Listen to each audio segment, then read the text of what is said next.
And we are live. It's showtime. Hello, everybody. How you guys doing out there? And welcome to Farmer's Boy, Judy Bassett, Rob Barton, and Larry Shoebill. How are you folks today? Again, just marvelous. Simply marvelous. Simply marvelous. Yeah. How's the audio out there in YouTube land, guys? Somebody tell me. Just fine, Blue. And welcome to Farmer's Boy, Judy Bassett, Rob Barton, and Larry Shoebill. Somebody needs to mute. How are you folks today? That's you, Rob. Mute your YouTube. Simply marvelous.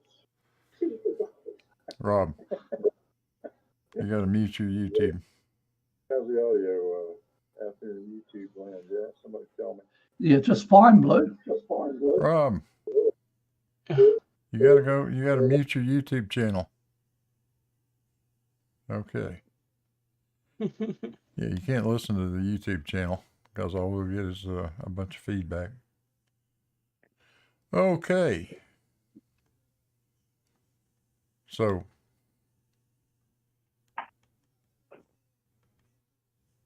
anybody got any wonderful news of the day? Anything happened that we ought to be aware of? I don't know of anything new much. I was listening to Witsit over on Geo's server for a while. That didn't take all that long, though. He does love to make up stuff, doesn't he? Who, Bev? Witsit. Witsit is just, I mean, he just sits there for hours and just spews nonsense at a vast rate of knots. Yeah, he's kind of a chemo on steroids, I think. Yeah. Chemo on speed. Yeah, something like that. Well, we had so much fun yesterday. I kind of thought I'd like to get back together and have a more relaxed session, not doing any video reviews or any of that stuff. But since we got Larry here, I wanted to just take some time and have a general discussion and let Larry help us understand how real surveyors, not Bev. clowns like Bev, how real surveyors actually go about doing what they do. One thing I think we could talk about, Larry, is, and one thing I'd like to really get into is this idea that Bev finds so preposterous of measuring reverse zenith angles. Well, yeah, I mean, it's like one hand clapping, okay? If you measure an angle, well, what you want is, what you measure, measuring an angle is it's a procedure. You just don't look through the scope, see a number, write down, and go home. It's a procedure. You can spend half hour just measuring that one zenith angle when it's at some significant distance, 10, 15, 20 miles out, particularly because it's very hard to hold on. When you're 20 miles out, that's when arc seconds really matter. And yeah, there's a noise of several arc seconds. So you got to, do a bunch of, procedure. Well, still that's just one hand clapping. And what's that? One of those yahoos says, oh, like you never made a mistake measuring an angle. Well, go to the other side, look back, and measure the complement angle. If you made a mistake in one of them, that's where it shows up. And that in the example, that 11 miles, 7+ minutes of excess is the right answer. I mean, that's a priori estimate. And within some handful of seconds, what's observed? That's how we verify science. So yeah, measuring both directions solves a lot of, guarantees its redundancy and eliminates a lot of secondary calculation, because over shorter distances, 5, 8, 10, 15 miles, the calculation can get really quite rapid. And in the most of these procedures, most of all survey procedures with theodolite date back to pre-machine calculations. So yeah, you would easily spend a little more time in the field to avoid calculation, because log tables of trig values and adding machines and anti-logs. Yeah, it's a very, very high science, and measuring the zenith angle in both directions is redundancy and certainty. And if you're looking for an elevation, which could be inaccessible by any other method than vertical angle, you're going to lean into it. Well, this is So something that, when no, go ahead. so in the example, in my working experience, even as which in the particular project I mentioned, in a DM, the Seven Oaks Dams in Redlands, California. I worked on the preliminary surveys for that, and it's mountainous terrain. They're building a flood control dam. You want to talk about dollar signs flying out the window? That's to fuck that up.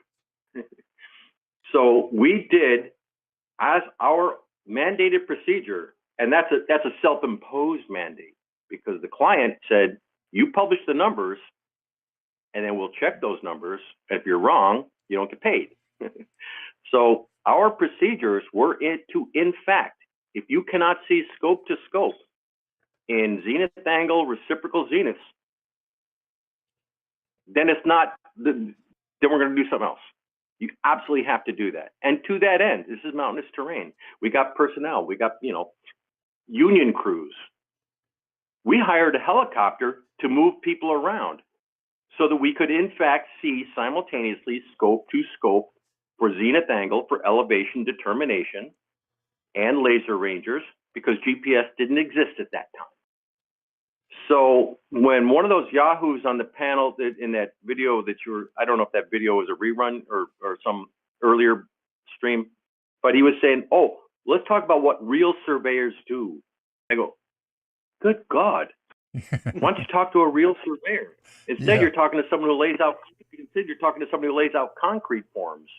Yeah, exactly. I want your reaction to something, because we've all heard Try Thinking say this many times, that you can do, as he puts it, F all with an angle. And I want to get your reaction to that, because I'm very confused. To my knowledge, the only thing a theodolite can do is measure angles. Am I wrong? Just like a micrometer can only measure a short distance. Yeah, you use a micrometer to measure distance. You use a theodolite to measure an angle. So you use a tape measure. Tape measures only measure distances, and protractors only measure angles. So if you can't do anything with an angle, what is the purpose of building a theodolite? Why do you need a device that measures angles if you can't do anything with an angle? That's quite confusing. Yeah. That's like the silliest thing is to say, oh, you can't drive cars. Cars don't work. So why do they make cars, right? Cars do one thing. They're locomotion, right? Yeah. So theodolites do this. They're ubiquitous in so many aspects of development, economics, construction, sciences. Yeah, they use theodolites to lay out experiments at Fermilab, Argonne National Lab, the Large Hadron Collider. Yeah, theodolites were used in close range construction and dams and bridges and roads and flood control mitigation and flood zone delineation and topography. Yeah, all done with theodolite Yeah. until GPS, came along. If you didn't have angles combined with distances, right, where you can do fuck all with an angle. Well, you're right. You have to have an array of data, which includes distances or positions and the angle to get the relationships between them to fill in the unknowns at the other end of the observation. I know where I am, and I need to determine three components of what I'm looking at. Well, Elevation is one of them. You need one distance anyway. You got to have one distance. But if you have one distance, one distance and two angles, you can solve any triangle that way. Yeah, and a zenith angle elevation determination, that's just one big ass triangle with one vertex at the center of the earth. I mean, yeah, exactly. As is in every textbook, orthographic diagram. Yeah, you've taught me a lot about this, Larry, over the past couple of years. Something I didn't know was that the modern day theodolite that'll measure both vertical and horizontal angles really hadn't been around forever, has it? It was what, early 20th century or something? Yeah, predominantly. Now there were combined instruments, but when you get into the very high precision instruments, the vertical circle and horizontal circles were just too large to properly combine and then still make them portable. Like in the survey in India, the instrument weighed over a ton and had to be taken apart into multiple crates and moved with elephants. And they, by streamlining that, they separated those two functions as, cut the weight down, yeah. Those were those things. Those were those things that had like 36-inch long or meter long telescopes on them, right? Well, in like the Ramsden, but the ones used by Geological Survey or the Geodetic Survey in 1900, they were still close to 2 feet long. And the engine divided circles, they were 2 feet in diameter. Oh yeah. And it's also, it's more modular, right? So if you damage a combined instrument, you are totally shut down, as opposed to, our horizontal circle is down, but we still can measure the zenith angles. And we have people on far mountains, and we need to make, some of those observations. And so, you had very different crews for that whole operation. It was, delegation of tasks. Yeah, survey crews have lots of different level skill sets associated with them. You've got guys. Everybody's got a job, and not everybody on the crew is the guy looking through the telescope. In fact, that's usually just a guy, right? But he's got a lot of other guys working with him. Yeah, and proper procedures is you rotate through. It's like, hey man, I've been looking through the gun for the past 3 days. It's your turn. Yeah, right. As well as sharing skills, and that's how you bring up training, and the people progress. But you look at that 1900 survey, the crews were like 20 man because you had a construction crew, you had cattlemen to move, handling the horses. You had cooks, you had all kinds, and then you had note keepers, and somebody had to be in charge of all that, and so you had somebody doing that. You had instrument guys and note keepers and the math guys. Well, they didn't have helicopters, so they hiked. In the 1900s, they hiked up the top of a 14,000-foot mountain and built a camp, and all of the stuff that goes with it. Right, you got to have places for guys to sleep, kitchen to cook in, all that kind of stuff. They're going to be there for a month. Yeah. And then you get the silliness of people complaining about them using average numbers. What do you think? They're going to go up there and spend 2 months, 3 months building all this shit and then just take one reading and say, okay, we're done? I don't think so. That really is not how it there works. there was that idiot, Chris, Chris, Van, what was his name? Yeah, Chris Van something or the other. like Vandemar or something. Yeah, Or- I can't think now.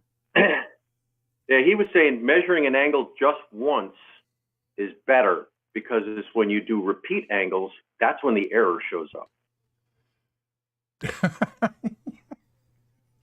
I don't even And know so, yeah, he was, how to respond to that. That's so ridiculous. yeah, von Mater, Von M-A-T-R-E. Mater, yeah, that's the guy. So, yeah, an angle measuring, and one of the things Whitsitt said, oh, look, they have their normal equations. So that's when they're adding the curvature and bullshit. Because no, those normal equations are because they have, in those 17 or 20 repetitions, they're using 20 different positions on the plate. So when they're looking at their initial, it's going to be 0 once. Yeah. And then it won't be 0 ever again. So the normal equations is just their fancy way of subtracting out that tier of the subsequent plate sets. Yeah, they're rotating the plate every time. Right. So, but that's where the description of the normalized equations is to get the subtended angle from, two adjacent points from a direction set, which are just plate readings. Yeah. So they're going through the subtractions. Yeah, they're going through the subtractions and then normalizing that to 0. And he said normalized equations. And Whitsitt swore, said, see right there, they're at these they're normalized equations. So that's where they're baking in this curvature or spherical excess, a priori. Well, no, what you're doing is trying to account for systematic error. It's just like, yeah, but he didn't. He just was like just the error that Tiny Captain's got in his sextant. I guarantee you, 0's not 0, is it, Tiny? You got a little instrument correction that you end up putting in there. Yeah. Yeah, I have to adjust it sometimes. In the survey instrument, the horizontal ring is engine divided, so there's standard deviation in each little graduation. Yeah. So, as well as you're not starting from 0. So Whitsitt was having great issue with the expression normalized equations. He didn't have any idea that was simply taking the the tabulations of all the plate readings and normalizing them to a 0 mark. And he found that that's where the great lie, or the great, baking in, putting curvature in. Well, let me ask you another question, because this goes directly to something that we've heard Try Thinking say time and time again. Is it true or not that you and Jesse Kozlowski are the first 2 guys to ever measure reverse reciprocal zenith angles? Well, as I said before, I cut my major teeth in geodetic surveying on the Seven Oaks Dam in 1988, and I'm looking at simultaneous reciprocal vertical angles in my 1925 textbook. No, I don't think so. Well,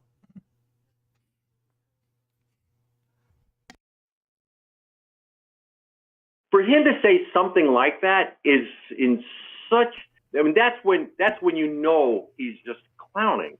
Yeah. You absolutely know he's just clowning. Yeah, the entire transcontinental survey of the 39th parallel was done, and the report was issued in 1900. That's 123 years ago. And there's a whole back section in there that's nothing but vertical angles from every one of those points to every other point that you can see. Elevation by zenith angle, that's like 18th century stuff. Yeah. And reciprocal zenith angles was from day one. Heck yeah. Let's talk about Hagerstown a little bit, because that's the one that Bev likes to pick on.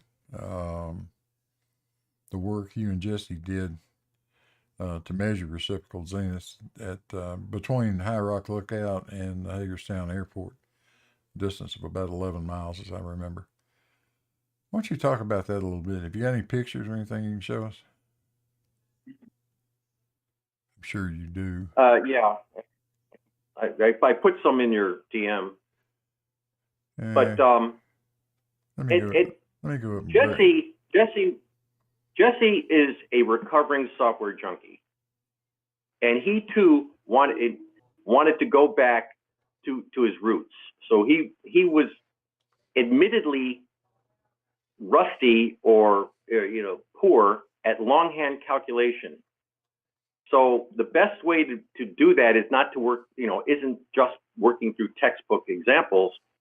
Get out there and do it. And he admittedly had never dealt with 10-mile observations or 8-mile observations, 15-mile observations, because he's in the 20th century, he's in the 21st century, where you use GPS when someone says, oh, they don't do that, simultaneous reciprocals, oh, surveyors don't do that. That's partially correct, because they don't do it anymore, because GPS just made that, steam engine. Yeah, right. And so he wanted to see it done and do it himself, so that he could better understand the origin or the derivation of refraction, the derivation of the maths that go into, because when you measure simultaneous reciprocals, you can actually ignore curvature and refraction, because if you do a flagpole calculation from A to B and a flagpole calculation from B to A, you get two very different numbers. And through the miracle of small angle approximations, if you just average those two numbers, you get the exact same thing. Given 10 miles, you get the exact same thing as applying curvature and refraction.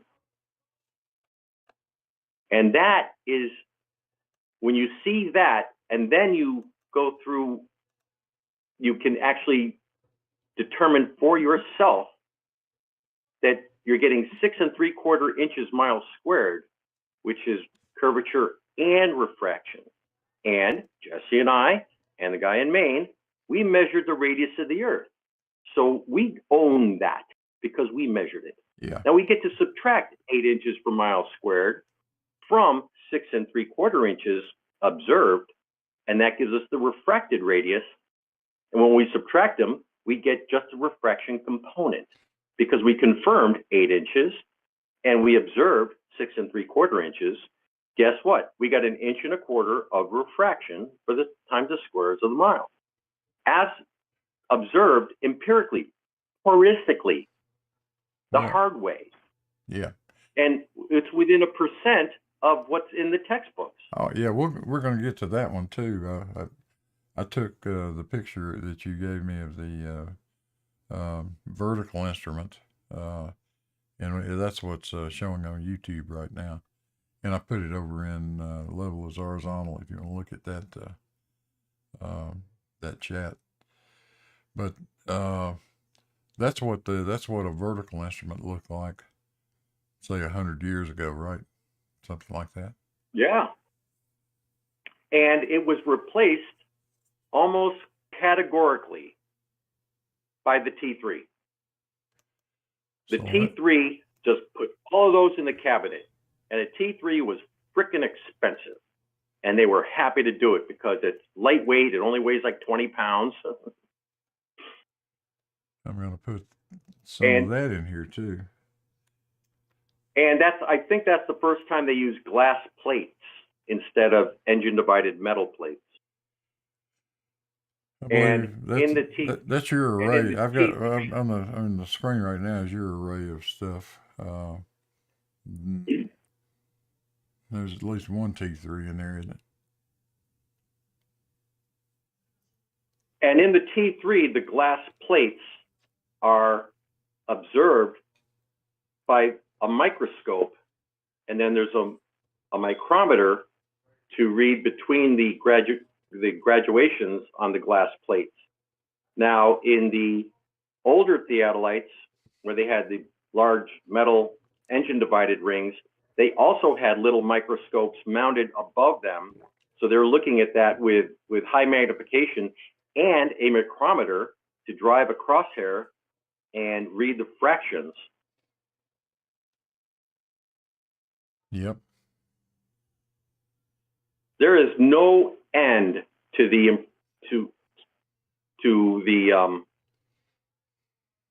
streamlining of all aspects of the labor in the T3. So let me ask you. What it took to move it around, what it took to operate it, and the accuracy return. Yeah, let me ask you a question. What is the usable range of the T3 theodolite? If you can see it. Yeah, that's what I thought. Flat out, if you can see it. If you can see it, you can measure it. Yeah. Look, Polaris, that's not too far away. You can That's see exactly right. In the 1900 survey, where they were using the previous generation of instruments, and they had significant magnifications and crosshairs, and they did make an observation over 200 miles because they could see it. What about an auto level? Well, okay, an auto level or a level, which is presented, the instrument on the left is a level. Right. And the instrument in the middle is a T2, and the instrument on the right is a T3. Now, a level is very specific in its application. So, a carpenter needs more than just a hammer, right? So different tools for different jobs. And a level, that's like, I don't know, it's like a 9mm pistol, and the T3 is your best long-range deer rifle with a scope. I mean, you wouldn't pick one to do the other's job.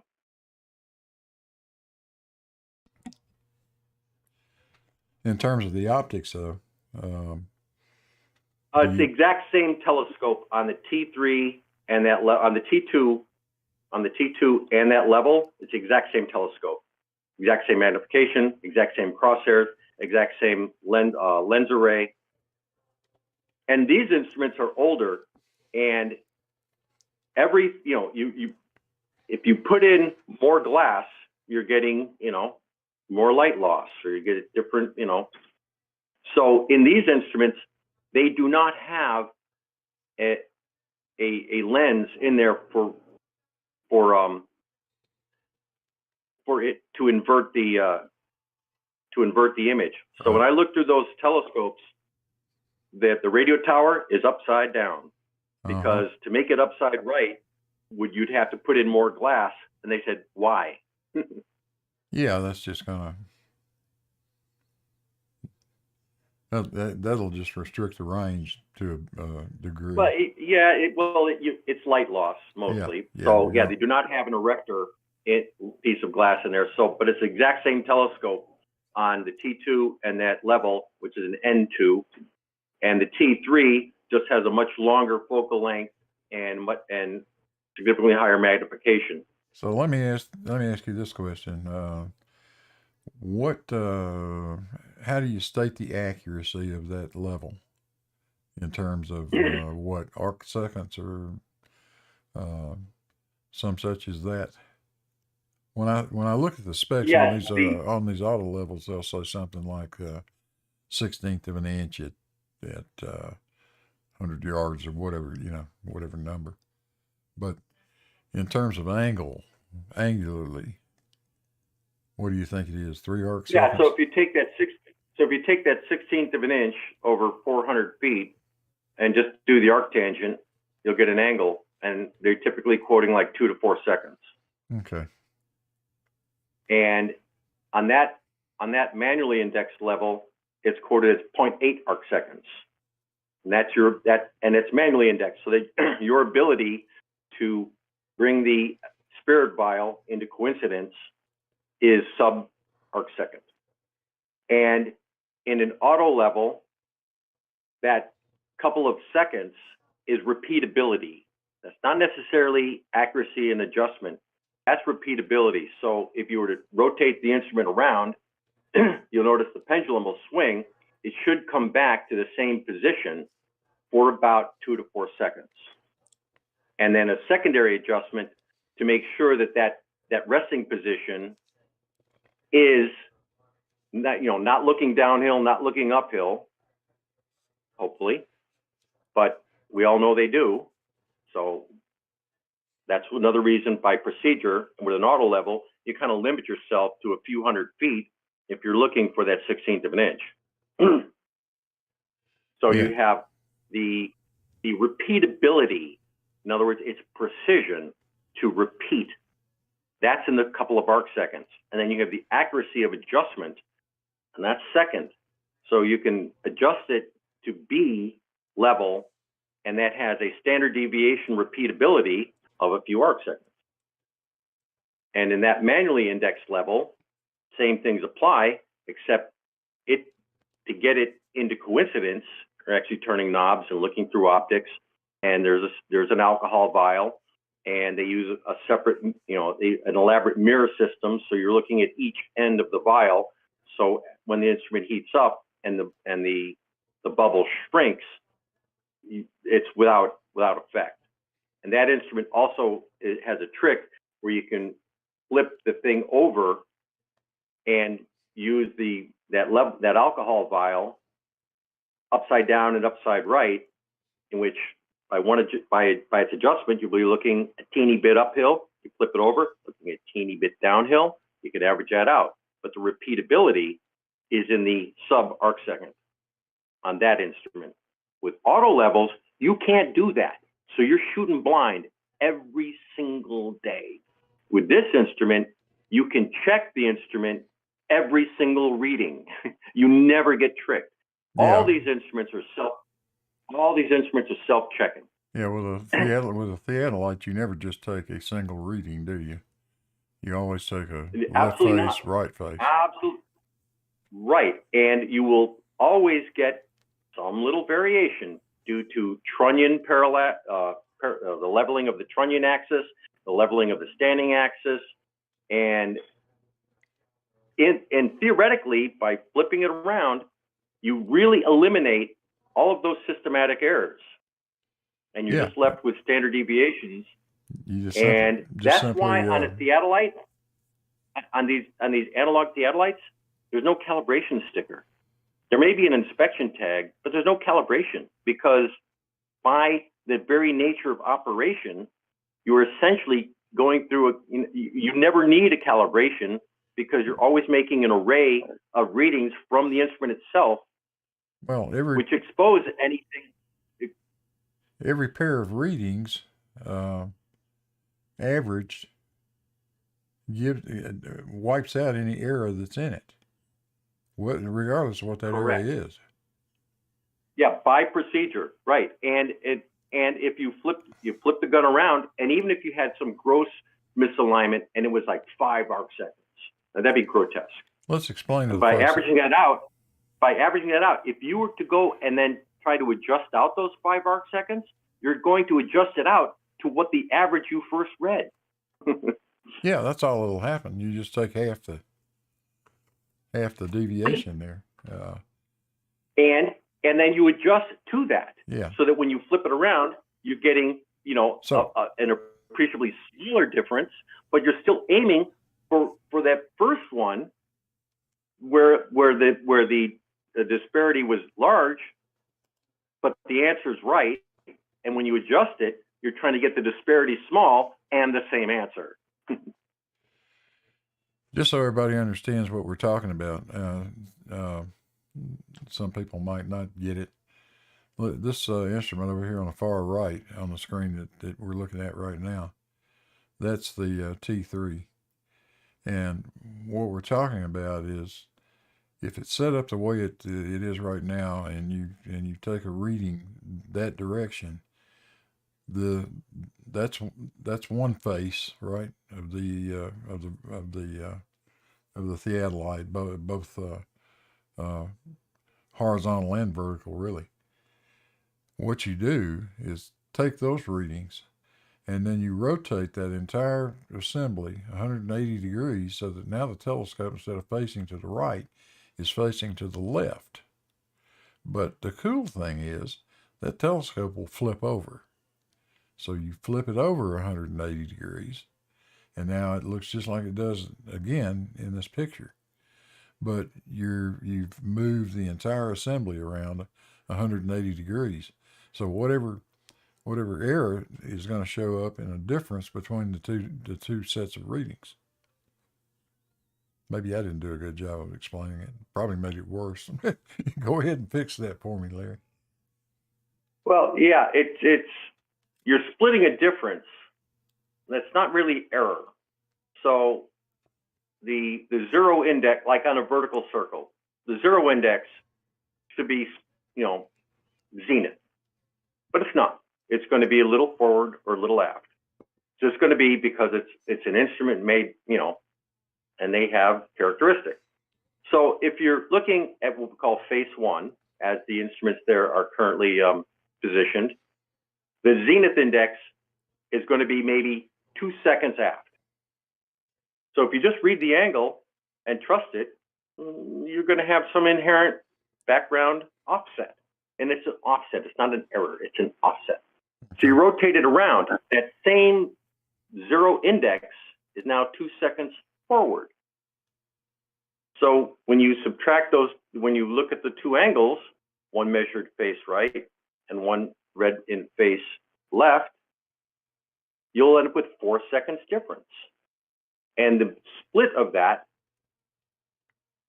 is nirvana. So you're not dealing with, and that's separate from errors. That's an index offset. Gotcha. And in the horizontal circle, you have a similar scenario. And again, you could read a horizontal angle in face one, jot that down, flip the gun over, and read that same horizontal angle again. But now every aspect of standing axis and trunnion axis and crosshair collimation are the same, but with a reverse sign. And when you take those two values, which are very little different, but different, and you split the difference, you're not really distributing error or eliminating error, you're splitting a difference. And that's why the instruments are self-checking, so that should that difference suddenly spike, well, you're still going to get a good angle, but you know that it's got bumped or something, something happened, and you'll address that and go through adjustments or check for damage. But they're self-checking. You never get screwed by procedure. Right. Procedure will. And those things are painted military green for a reason. Like in this example here, where I'm observing the radio tower 27 miles away, you don't have to go very far back, and that would be Ordnance Survey identifying like enemy radar equipment. Camo, and I'm not kidding. Well, everything's got to be olive drab. That's mil spec, and so they were selling those things to militaries and civilians alike, and they only had one kind of epoxy paint to put on it, and that's what they did. Nobody complained. Yeah, back in those days, that was the standard camo was. But the military, olive drab. But the military had a very, very, high appetite for this equipment, specifically to position and coordinate values of assets and targets. Yeah, the one point I want Make to very easy. one point I want to really be sure we cover well, though, is that constant complaint we hear out of flat earthers like Bev, claiming that trying to cite a distant object through an auto level is absolutely forbidden because it exceeds the range of the auto level. Is it even possible to do that? Can you exceed the range if, provided your definition of range doesn't include reading numbers on a stick? Is that crosshair going to remain horizontal out to essentially infinity? Well, it goes back to what we said a few seconds ago. The repeatability of the internal pendulum should be within a couple of arc seconds. Yep. And the adjustment of that final resting position should also be within a couple of arc seconds. So, and that's not necessarily, additive, not necessarily complementary. They're two separate things. Now, that would mean, worst case scenario, you could be off 4 arc seconds. So if you set that instrument up, much like that is right there, and I'm looking out at the radio tower, 27 miles away, with his little cheapy auto level, that crosshair would still be flying right over the top of that tower, just like all 3 of those other instruments. Maybe it's a little bit above or below what those other instruments are reading, but that's just because he has a $100 piece of equipment and I have a $5,000 piece of equipment. Auto levels are in geodetic surveying. Auto levels, man, they're like new. I mean, we're always manually indexing geodetic levels for high precision surveys. Because auto levels, you have no checks. Right. All you can do is check it in the morning, do your work, check it in the evening, every fucking day. Now, what you've got is something like this on a manual device. You may have to wait a second to see it pop up on YouTube. And where is it? Come on, YouTube, catch up. I apologize for interrupting this party, but hello. Hello, Leo. So that's tell us what we're looking at, Larry.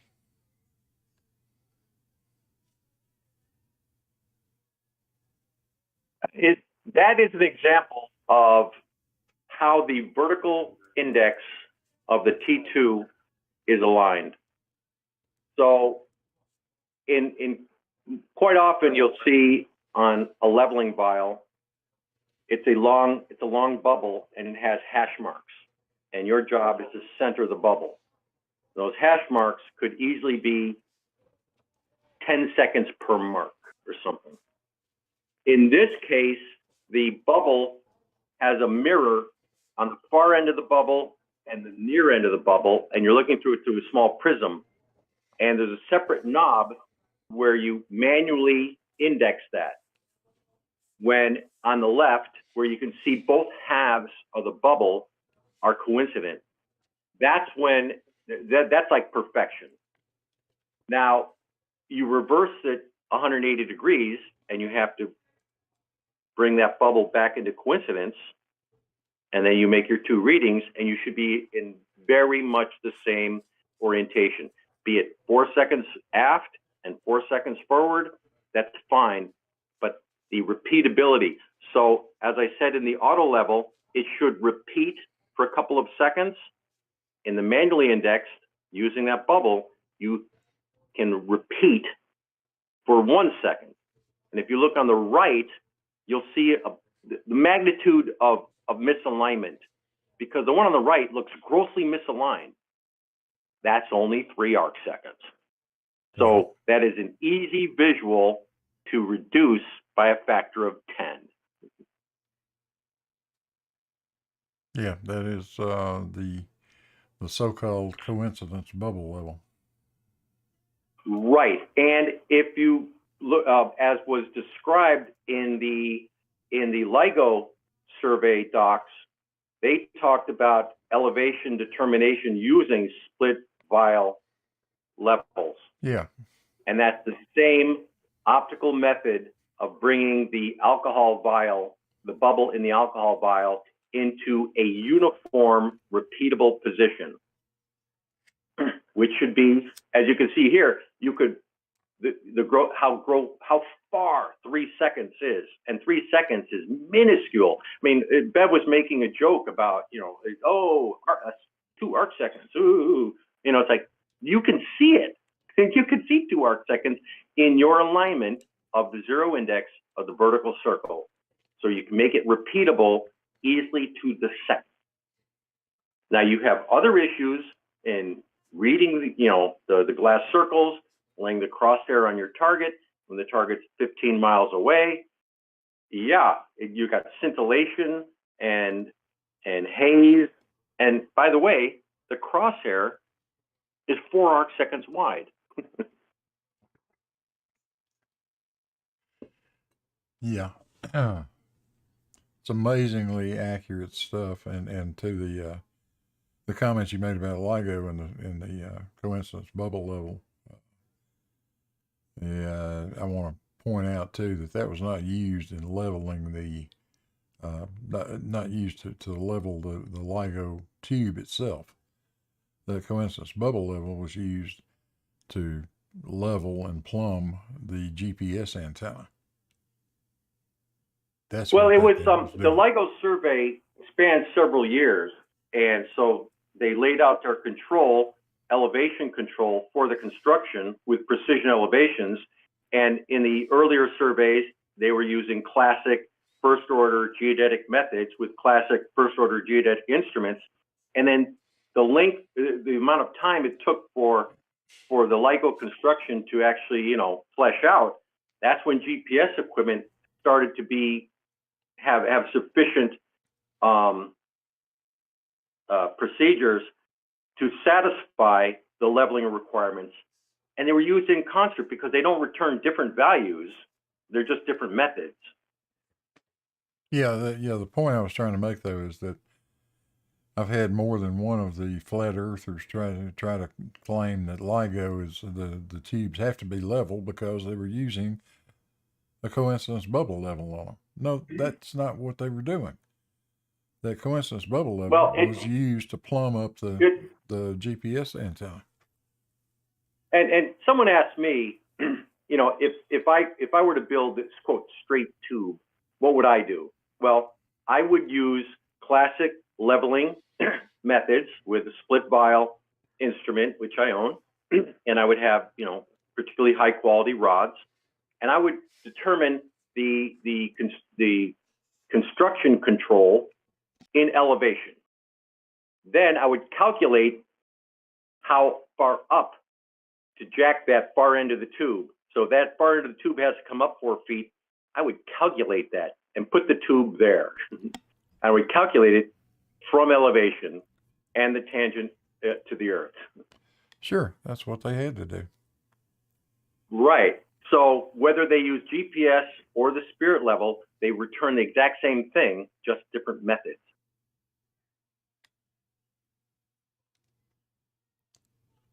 Yeah, see, let's see. Leo joined for a minute, but I don't see him in here. Shikey's in here.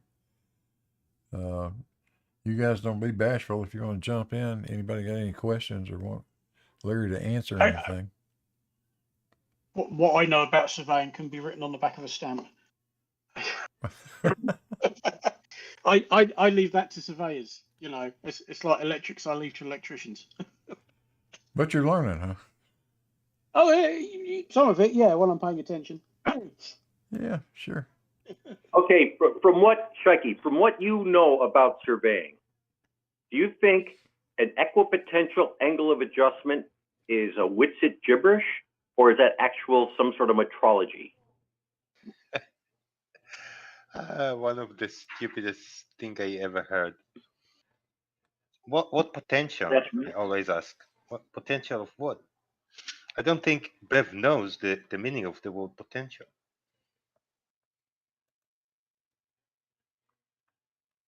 Yeah, without a doubt, he made it up. Just like Whitsitt made up the gridded azimuth of visual.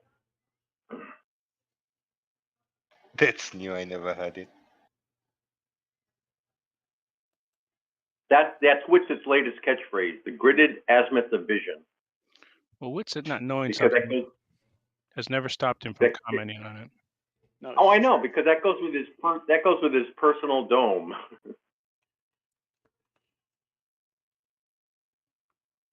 Trying to find something.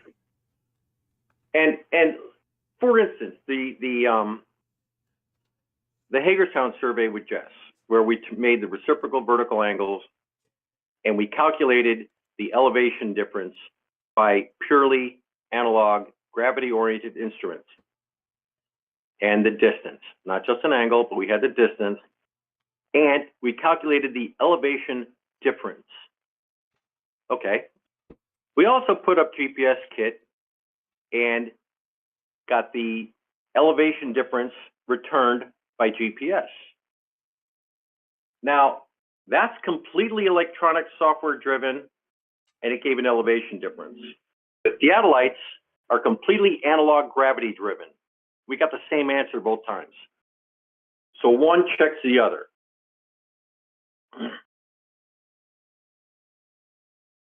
So Yeah. they say GPS is all fake and all this other they bake in. No, okay. You want an elevation difference against the ellipsoid or even against the geoid? Yeah, you can still use GPS. You want an elevation difference against the geoid? You can use analog instruments. They get the same thing. They get the same thing. They're just different methods. Yeah, I've got your data up on the screen right now from Hagerstown.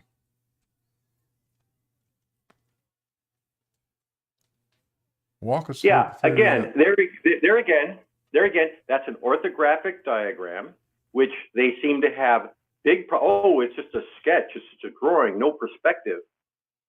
But that's in every textbook, you'll see a similar formatted orthographic diagram in every textbook.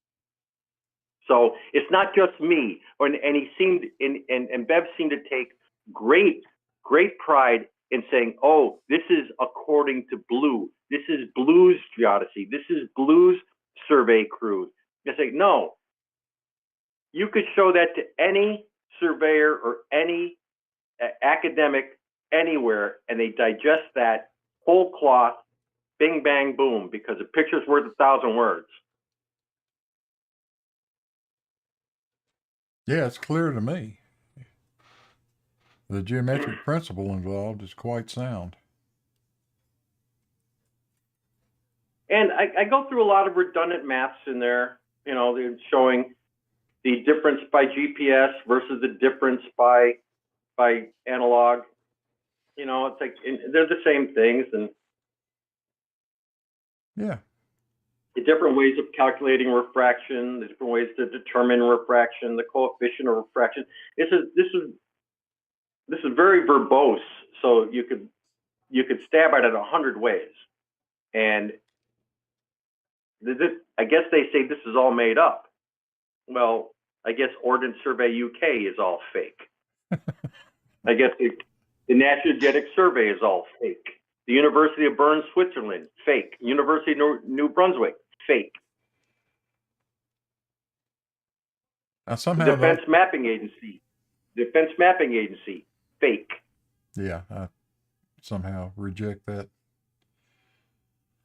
I don't think so.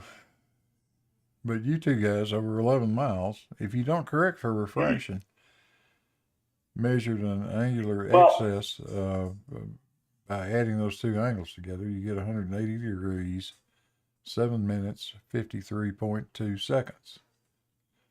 Every time I've checked it, that's more than 180. Every time I've thought about it, that can only mean that those two verticals are diverging. And as important, 7 arc minutes is a magnitude outside instrument error. maybe 2 magnitudes outside instrument error. That is repeatable science. I go out there today, I would be within a couple of arc seconds of the same fucking thing. So Yeah, and 7 that's, arc seconds is big. 7 arc seconds is huge, but that only shows up at 10 miles or 11 miles. And 11 miles is not heroic. It's just significant. well, it's enough to get you out of the noise. It's more Right. than, more than That's enough why, to get you know, you away that's from why the Bev, noise. yeah, Bev wants to work with his water levels at 100 meters or 200 meters, auto level at 400 feet. I go big or go home, because in close range, you have a different category of errors, and as you spread out, the predominant, the overbearing differences go from error to geometry, and the geometry here is shown by measurement. When you're at 400 feet, you know, yeah, you've got all kinds of problems because you're only looking at a couple of millimeters. So you get out there where it's tens of feet, and even if I use a crappy Home Depot, you know, Sears and Roebuck, I would still be close to 7 arc minutes. Oh, I would think. I would definitely think so. And the fact is, Someone- you guys, As I said, you guys did a great job of documenting this. Exactly where you were, exactly where Jesse was. That's not a secret location, and anybody that wants to verify it can grab a couple of theodolites and go out there and repeat this. that's the thing with the tower survey. Everybody lives near a tower. And even if you only use distances and elevations from Google Earth, you would see a rapid decline in the elevation of a tower if you just use a flagpole calculation. Flagpole calculation is step 1. Curvature and refraction is step 2 and 2A. I'm looking to see if I And when you're looking at the tower, it's elevated. So the line of sight is not skimming the ground, because even with only a 1 degree vertical angle, you very rapidly get away from the ground, and the line of sight is more than 1,000 feet above terrain, where the column of air and adiabatic lapse rates become very predictable and very homogeneous, even at 20 miles. Yeah, I'm trying to see if I've got the flagpole stuff in here. I may not have it, Larry. I may get you to pull that up for me. Let's see if it's over in your DMs.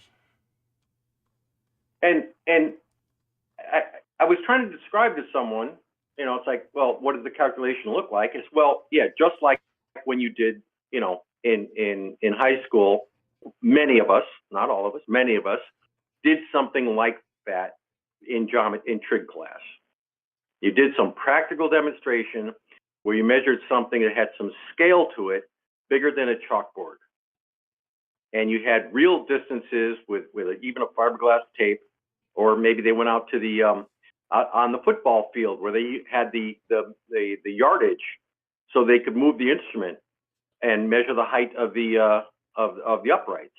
I mean, all kinds of little things to drive home to that 13-year-old. This stuff has practical measurement. Well, practical economic value in the industrial world. Now, when you take just that and go big, go home, and you get into the big world, you know, it doesn't work. Well, that's because flagpole calculation is step 1. Curvature and refraction, step 2 and 2A. You can't, if you ignore step 2 and 2A, you get the wrong answer. And if you're building a dam or building a bridge or delineating flood zones, whatever, and you're in mountainous terrain where that's the only elevation you're going to get, you cannot afford to be wrong.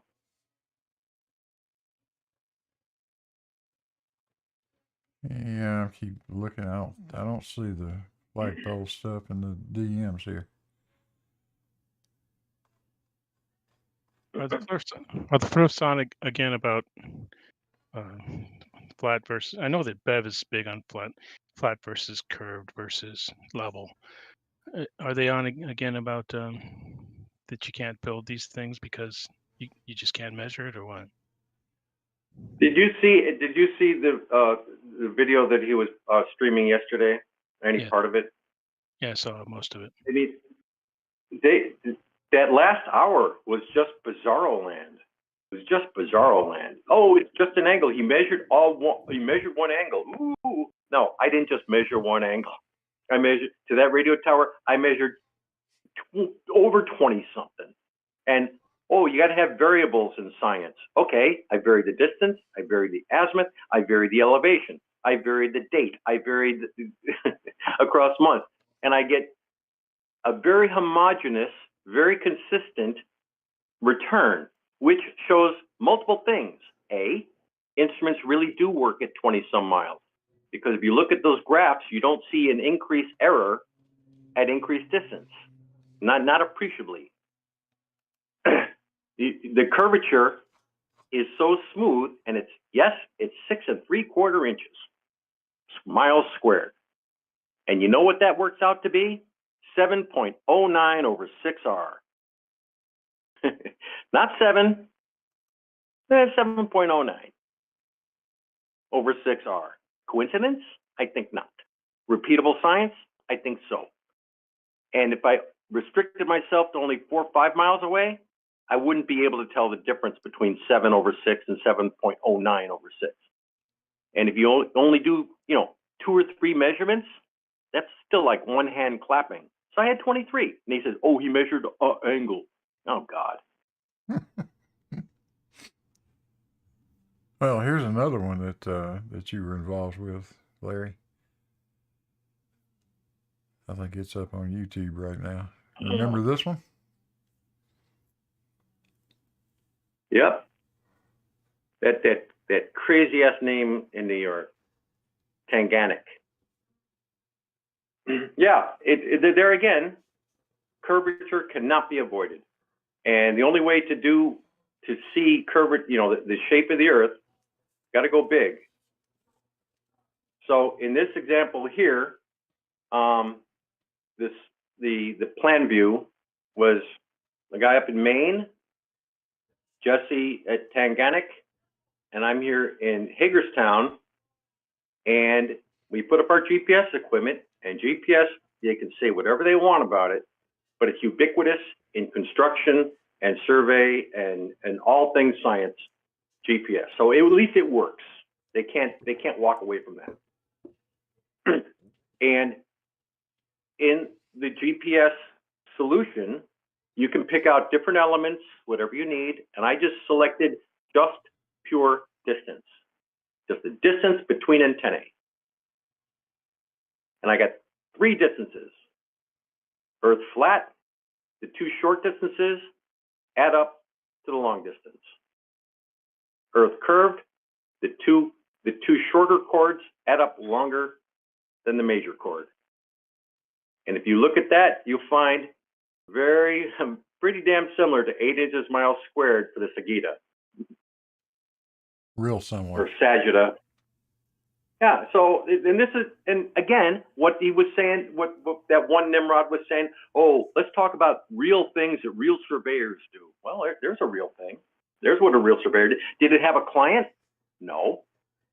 That's the only thing it's missing from quote a real surveyor, because we put three guys, like 2+ man day, 2 days, that's 6 man days. I have my own equipment. Those guys have company equipment. We mobilized over $50,000-$80,000 of equipment and multiple man days. Yeah, that's what real surveyors do. Yeah, now, you that's didn't not get paid a for it. That's not an auto level. That's not an auto level in somebody's backyard. No, that's 520 miles. So it's not Fun fact, Eratosthenes, the distance from Alexandria to Cyrene, also about 520 miles. Thank you very much. So it's not real surveying unless you get paid for it? Apparently, or if you get paid for it, you're just getting paid for lying. Now, the thing is, this does not involve angles. This does not involve refraction. This did not involve line of sight. Look at all the things that are not present here. And you'll probably find another slide in there where I did use angles. And I did use eratosthenes. I did use simultaneous vertical zenith angles to the sun. And guess what? I still got the fucking radius of the Earth down to within 25 parts per million of a Vincente calculation. Coincidence?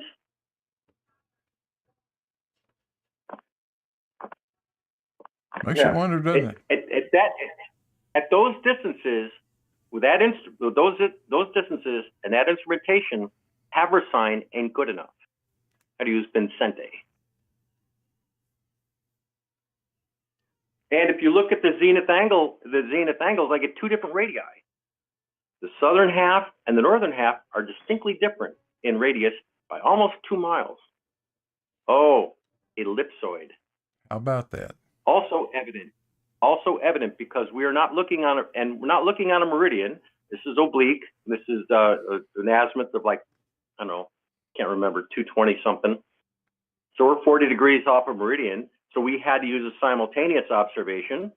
We could do that. Eratosthenes didn't need a simultaneous observation because he had a pure meridian measurement. This was a pure great circle fraction. And if you calculate all that out, you'll find that that's 2% of the circumference of the globe. Oh, and look, the radius is increasing as you go further south. How about that? Just like it would do with an oblate spheroid or ellipsoid. And exactly the same thing that Jesse saw when he did the GPS measurements over Lake Pontchartrain. Same thing. You get a different radius, or a different Earth radius at the north end of Pontchartrain. That radius is smaller than the radius at the south end of Pontchartrain by about 100 feet, I think. Or maybe it's 100 yards. This is identical to the Pontchartrain Causeway, except it's 20 times longer. Yeah, right. You could have gotten all the points on the curve that you put in there instead of just 3 points. You could have gotten every one of those points on that curve just by moving the GPS along. It's staying along that straight line. Well, the problem is that this is not a causeway. It's over hill and dale, right, backyards, and the Appalachian Mountains. So yeah, but it still measures from antenna to antenna, and I got 3 chords. Yep. And the summation of the 2 chords, of the 2 minor chords, is greater than the long chord by a lot. In other words, way outside instrument error. So it's not, it overlapped by a couple of meters, go home. No, it overlapped by hundreds of meters. I can't remember the number. About 500, I think. Oh, what's the other plan view? Other plan view. Let's see, that one? Yeah. I don't know. 419 and 419 is 838, but then 342 and 342 is 680 versus 231. So yeah, that's 500 meters. Yeah, that's a lot. 500 to 600 meters.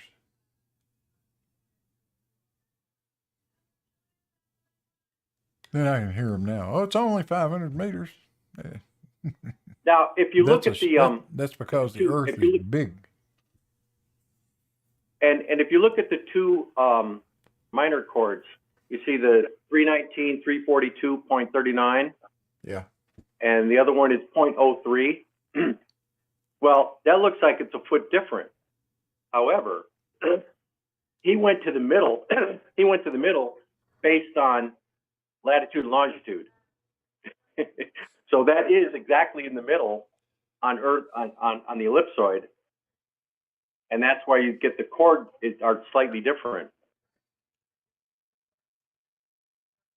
Yeah, that was some pretty nice work you guys did.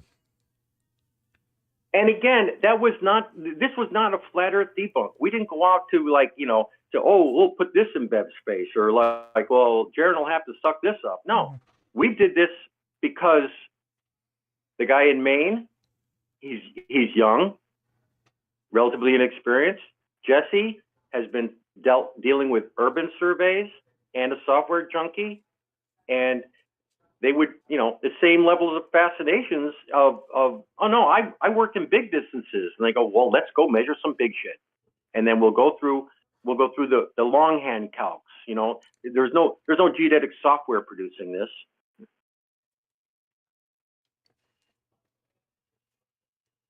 Yeah, it's amazing. It's amazing work, and the accuracy of it is astounding, really. And there's nothing unique.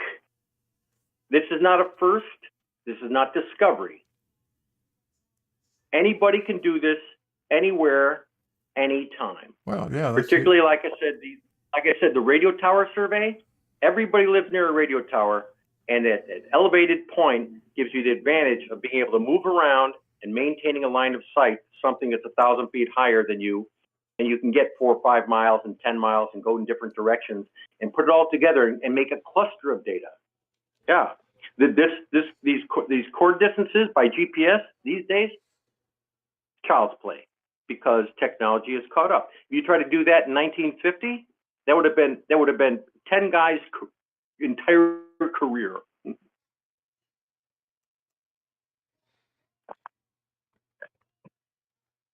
Yeah, I'm gonna mess around and see if I can find the.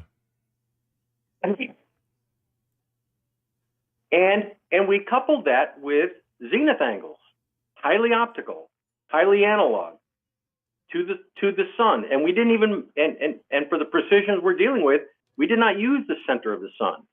We used the lower edge, or the upper edge, because it was setting. So we let the crosshair hit tangent, mark, and all three of us had within, you know, and what we were doing is rapid fire, just keep measuring, and record the UTC time of your measurement.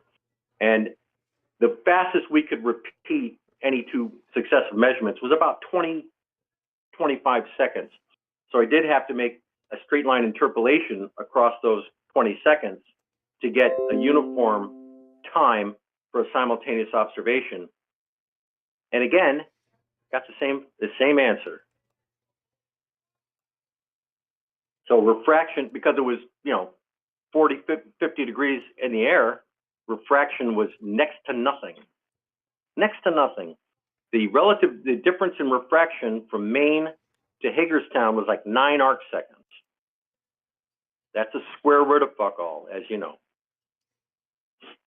So, but I included it. Oh, that's appeal to authority. No, they've been studying it for 500 years. I get to work with them. I get to use what everybody did before in that one aspect, 9 arc seconds. If I ignored it, I just get a slightly shorter radius. I include it, and I'm within parts per million of Hagerstown. I'm sorry, Vincente.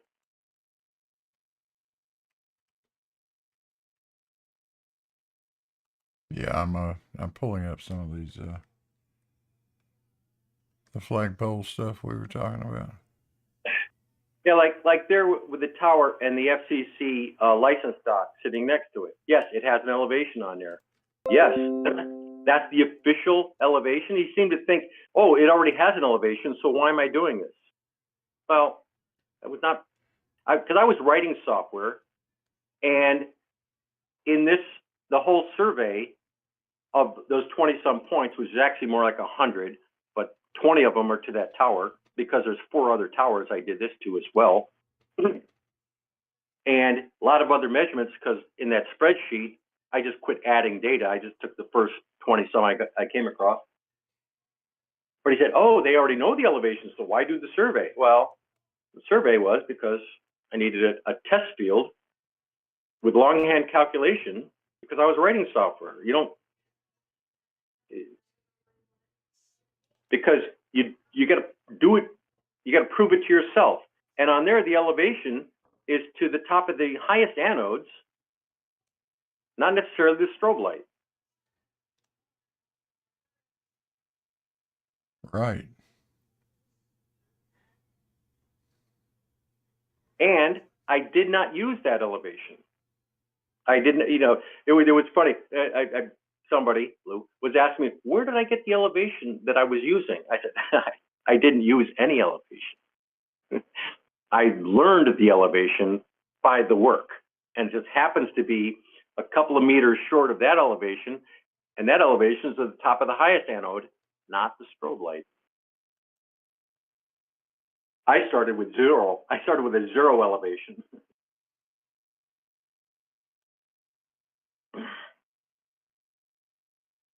And of course, I positioned that second tower as well. And from that Cove Mountain, 27 miles away, both of those towers are below the crosshair. And they're both 400 feet higher than Cove Mountain. And with the theodolite, I can measure the angle from my local horizontal or zenith, same thing. With a level, I cannot. Even his Home Depot level set up at Cove Mountain, that crosshair would still be flying right over the top of them. Because there's no limit on the distance of the telescope. If you can see it, you can measure it. If the pendulum optics in there are of the integrity stated in the manual, it wouldn't be that far off. And if it was in careful adjustment, it would still be looking over the top of those towers.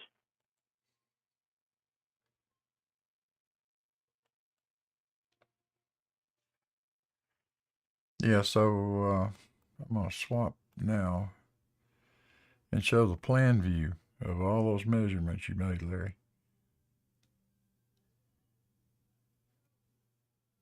And there it is.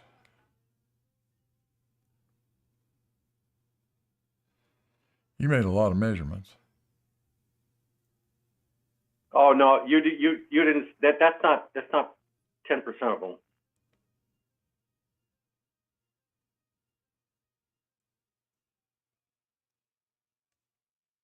And there's some very interesting pairs in there. If you look at the reddish line there at like the 11 o'clock, those 2 points are almost on the same line.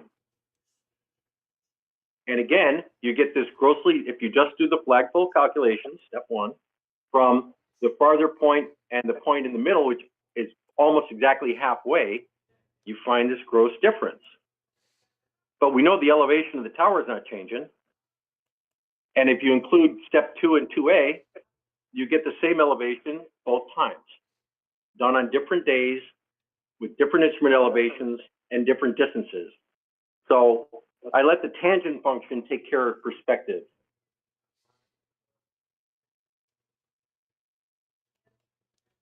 Well, let's have a look at that that data set. And the one that sticks out is the very first one. That's why it's first. Yeah. I put that one at top for a reason. Yeah, you're 400 feet below the top of the tower, but you're looking down to see it.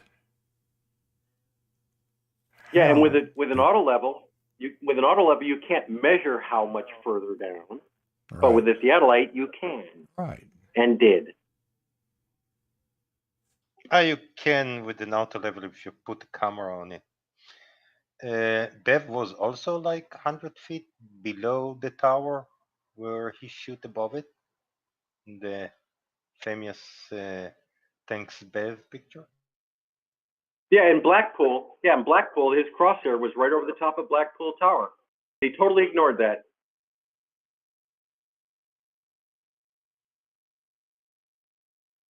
Because there's no road in the picture.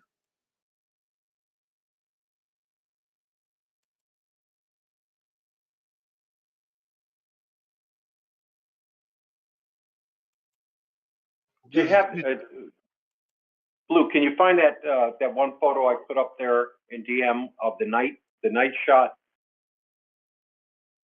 The night shot. Hang on a second. Let me look. Yeah, it's got the two towers photographed at night.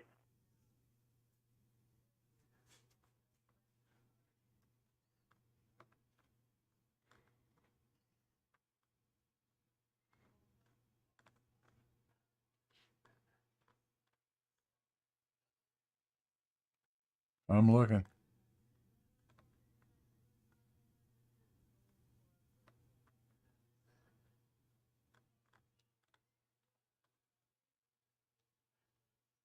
Let me go down to the bottom and see. No. Where is it?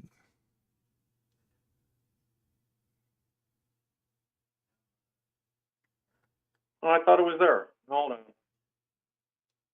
Oh, wait, this one? No, no, no. Hold on.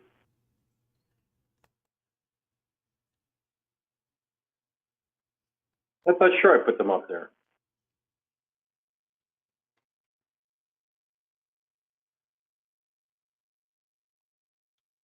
Yeah, go ahead and stick it in DM. Yeah, there it is. Yeah, there it is. It's up there at 13 after. Or 22 after, yeah. Huh? Yeah, there it is. Yeah, that's it. What's it? I don't know what you... Oh, never mind. Okay. Did I have it on the screen? Yeah, I thought so. Saw it a second ago. Yeah, scroll up. Keep going up. Okay. Let me try that again.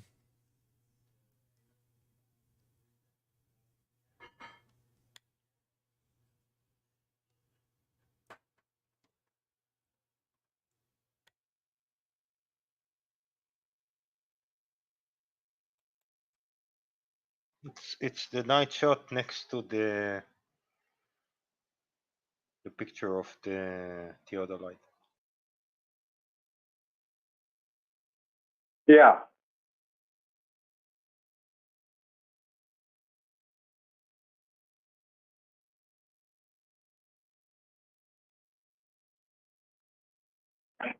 So that's the higher tower is very, very close to horizontal, the horizontal from Cove Mountain.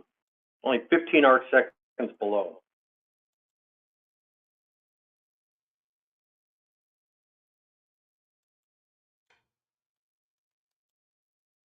Now, obviously, I did not do this at night, and that photograph is from, relatively close. That's a file photo I found online. But I could see those lights in the daytime from 30 miles away. And coincidentally, Cove Mountain being at 1,960 feet, I leveled up the gun, looked straight over the top of those towers. And Bev had no response to that whatsoever.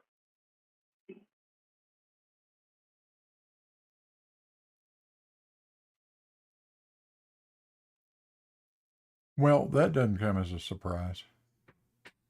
And I sent that, you see on there, there's a question for Cove Mountain's elevation. I sent that to Ruhif, and he came up with the Cove Mountain elevation just fine. There's enough information there to calculate the observer's elevation. But you have to involve step 2 and 2A, curvature and refraction, or you get the wrong answer. I got to step away for a second. You guys continue.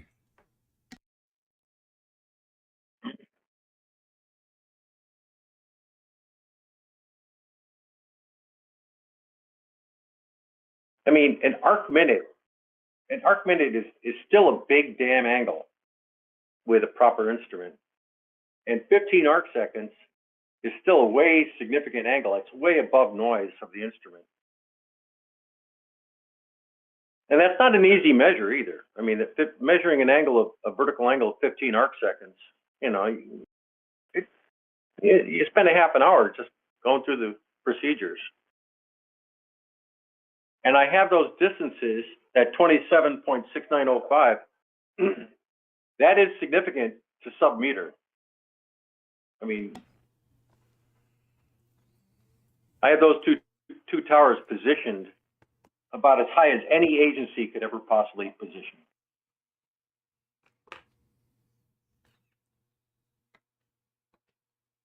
Good stuff.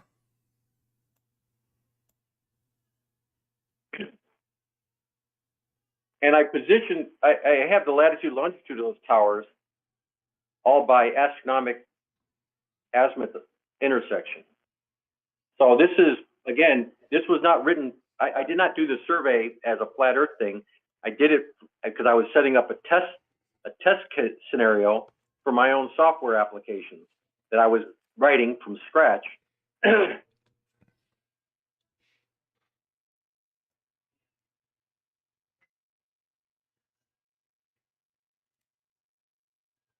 There's some stuff up on top of High Rock. Yeah, that's part of the same survey with Jesse, and he was at another location, not the airport. So we didn't just turn angle. We spent, 2 days out there. We measured vertical angles from several locations, and the 11-mile one, well, that's the one, that's the money shot. But Jesse was looking back up at that, and I was looking down at him. Yeah, there's actually a video up on Jesse's channel, I think, where he makes a little bit of video through his theodolite when he was looking at you down at the airport. Yeah, because only he couldn't see you because it was so hazy that day, but he could see the mirror flash. Oh yeah. We began to panic a little bit, but I had already anticipated it, so I had the survival mirror with me, and I have a nice large format survival mirror, and he said it was like looking at Venus. I mean, it was just as bright as can be and made it very easy. But without that, it would have been a bust. But I knew it, and I used survival mirrors a lot in reciprocal zenith angles. I mean, that's just what you use. Yeah. Even in the 1900s survey, they use what they call heliotropes. Right. Same thing. No, that's something else these guys like to cackle about like a bunch of idiots. You can't possibly see a theodolite from 100 miles away. Well, of course you can't, you nitwit. But what you can see is a mirror flash. Yeah, so I put the intensity of the sun at the point of interest. Yeah. But how you aim mirror that far? It's called a heliotrope. Well, and familiar. You can actually sight the thing, I believe. Can't you, Larry? Oh yeah. Well, a survival mirror has an aiming reticule. So I put the sun on him, not by chance. I just aimed it right at him, and he said, "Oh, now I see it." And I had to adjust it every couple of minutes to keep the sun reflecting at him, because with a survival mirror, it's very directional. If you're more than 2 degrees off, he doesn't see anything. So yeah, I had propped it up on that big ass reflector so I could articulate it and move it nice and steady. And yeah, he had like 20-30 minutes of constant observation, which made it as bright as any of the strobe lights on top of any radio tower. Made it as bright as any, it was like a first magnitude star.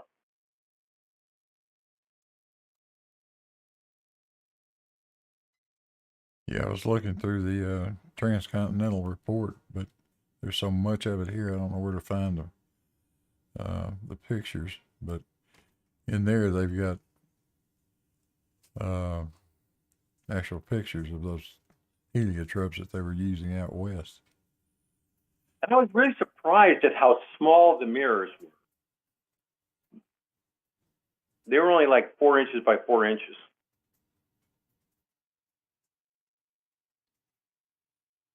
Yeah, I don't know where in the report all those photographs show up. And this report is massive, as you know, 902 pages. It'd take a while to go through all of this.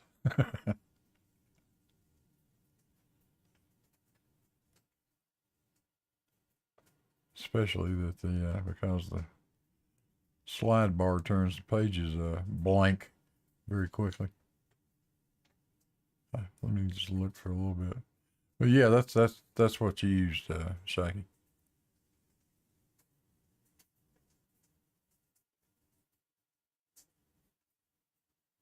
And think about these guys out west. They're you wouldn't know much about that part of the world, but I do. And especially up on top of a 14,000-foot mountain, that atmosphere is very clear. Seeing a mirror flash from a couple hundred miles would not be a big problem. Damn it! It's like we can see the ISS from a couple hundred miles away too, huh? Yeah, exactly. Wow. That brings up the next question. If I'm staying on the flatness of a pancake-shaped Kansas, why can't I see 200 miles across Kansas? Good question. Why don't you see the Rocky Mountains from Kansas City? Yeah, if Kansas you City, stood on the highest mountain in Kansas, 200 miles away from the Rocky Mountains, why couldn't you see them? Well, I highest mean, I'm mountain pretty sure the highest peak in Kansas, 200 miles away from the border of Colorado, is still significantly lower than any of the Rocky Mountains. It is. Well, the highest part of Kansas is directly across from the lowest part of Colorado. That's right. But there are some really tall buildings in Kansas City, and I've been up to the top of a few of them. You Well, can't see the Rocky Kansas Mountains. City. Heck with Kansas City. You should be able to see the Rocky Mountains from Chicago. They're big enough. You would think. But they want to concentrate on why you can see the Chicago skyline across the lake only on certain days of the year.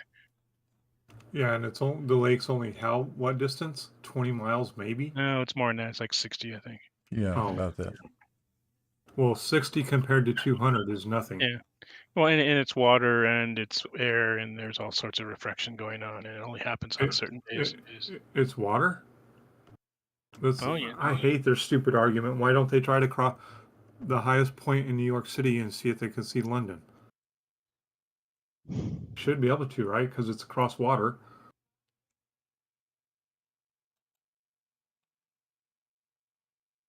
Yes, but I don't know if you're familiar with the weather at London. It's probably foggy. You wouldn't see anything.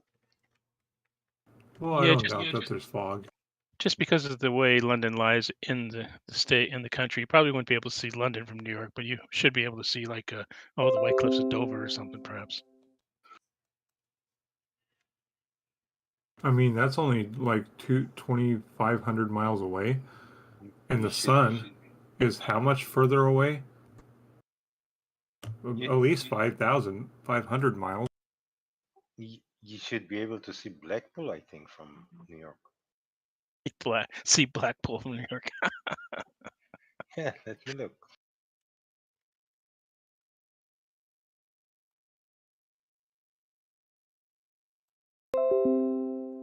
Yeah, here's some of the heliotropes that they used in the transcontinental survey. But I think they had some larger ones too. I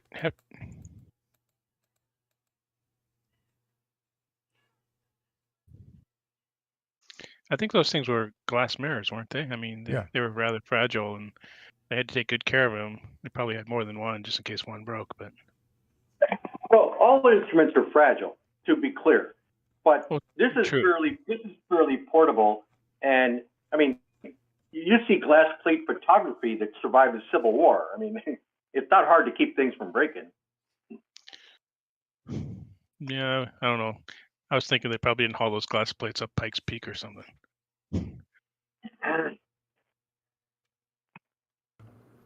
I have a question. Is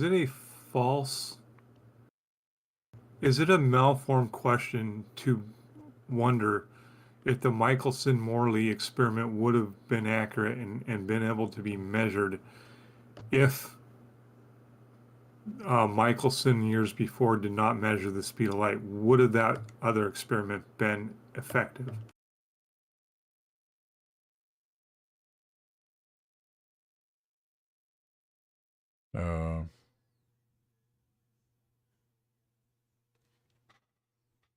Yeah, without the Well, speed of light, without the speed of light and the known motion of the Earth, there is no experiment. So it's not malformed to be asking them, if you don't accept the speed of light, how can you accept the Michelson-Morley experiment? Exactly.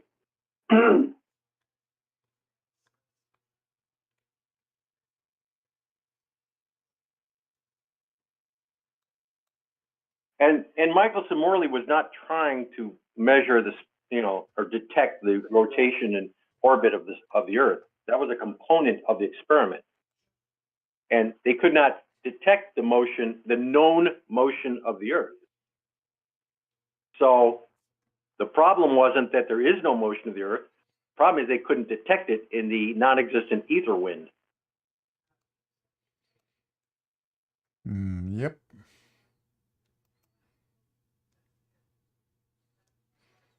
That's the problem.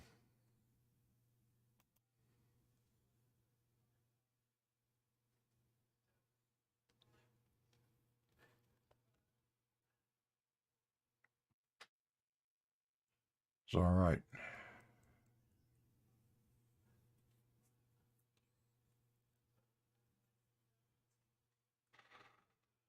What else we got going on?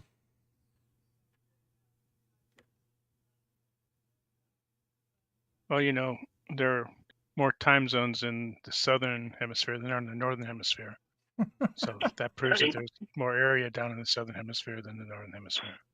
I haven't figured out how that happens. Well, it's obvious. I mean, come on. There's obviously, once it says so, it has to be true, right?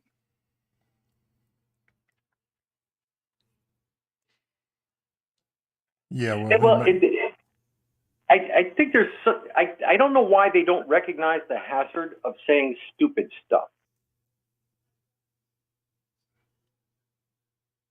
You look at the Gleason map. It's a time calculator based on longitude. right. And it says right at the very top, it's a projection, but they seem to ignore that part too. But And they give the author of the guy who did the projection, because Gleason didn't make the map. He just put hands on an existing map, and then put a clock face around the perimeter, and somehow got a patent for it, but by inventing neither.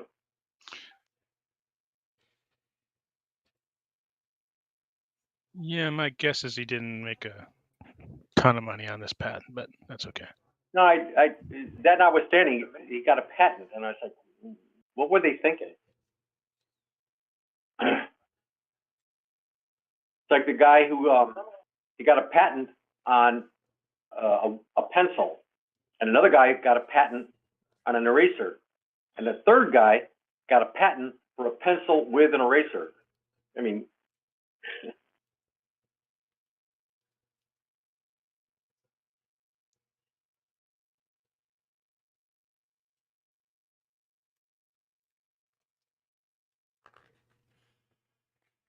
Yeah, I've heard wits that try to make that argument about the time zones, and it makes absolutely no sense to me. Yes, You could have left off the to me part, and you still would have been true.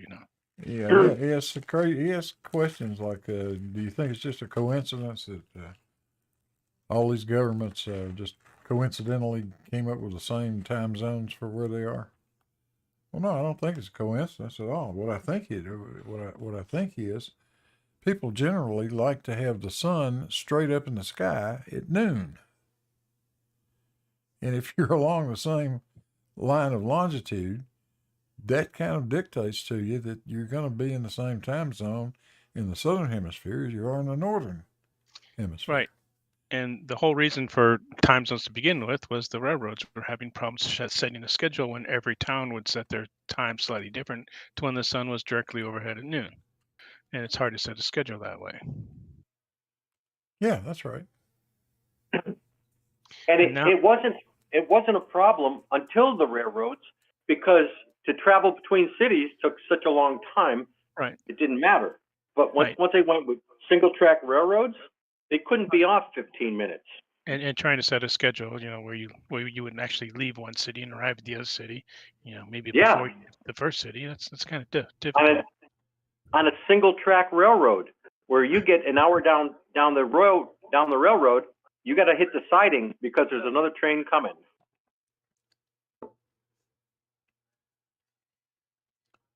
Yeah, I think they didn't even they didn't establish time zones until 1883, if I'm right. Something like that.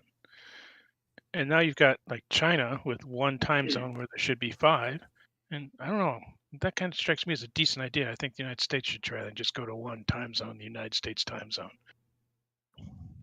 Yeah, they should call it Arizona Standard Time. I don't know. I would pick Central Time and make everyone go to Central Time if I was emperor. But Well, I mean, it would have the same effect whether they chose Arizona, California, New York. It'd all equal out to being the same. And GMT predates time zones. So in science endeavors, without hesitation. well, right, without GMT was hesitation, they knew, but particularly, like I said, Gleason matter. You know, that was dealing with Greenwich and meridians. well, GMT was set because they needed to do celestial navigation, and you need to know what time it is somewhere. And because their English were the ones doing this, they said, okay, well, Greenwich, that's where we have the big observatory. That'll be the time. No, it had to do with all of astronomy and science.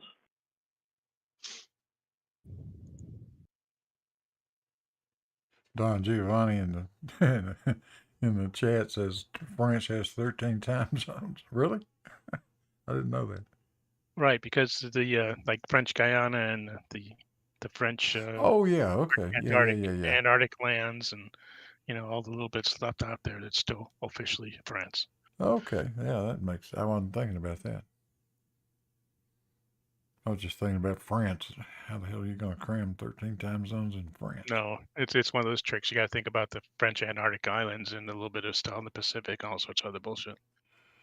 Okay, Don, you got me. You're officially on my shit list now.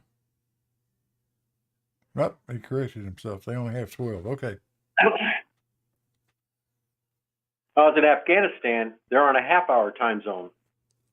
That's because they're about halfway between two standards, and they really want noon to be when the sun is high because of prayers. That is exactly right, Dr. Nimrod, who says there is one military time zone called Zulu, and that's right. There's one aviation time zone. It's also called Zulu.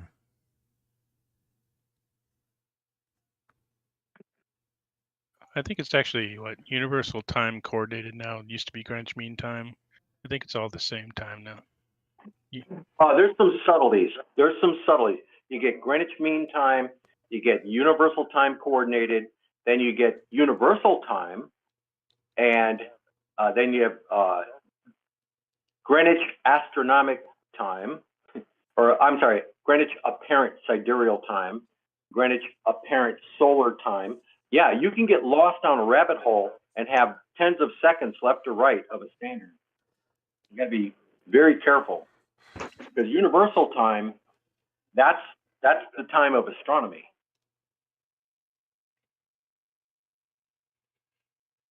Yeah, GMT is Zulu. And GMT and UTC have a very subtle difference in definition, but no practical difference in application.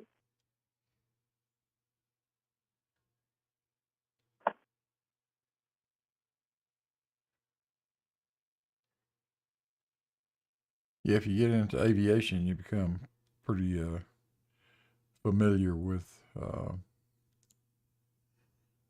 Zulu time. Right. GMT. Which is why I always hated the half-hour time zones. Like, you're speaking of, I ran into it in frickin' Darwin. It's just a pain in the butt trying to call back to someone else when you're a half hour off of Zulu time. Yep.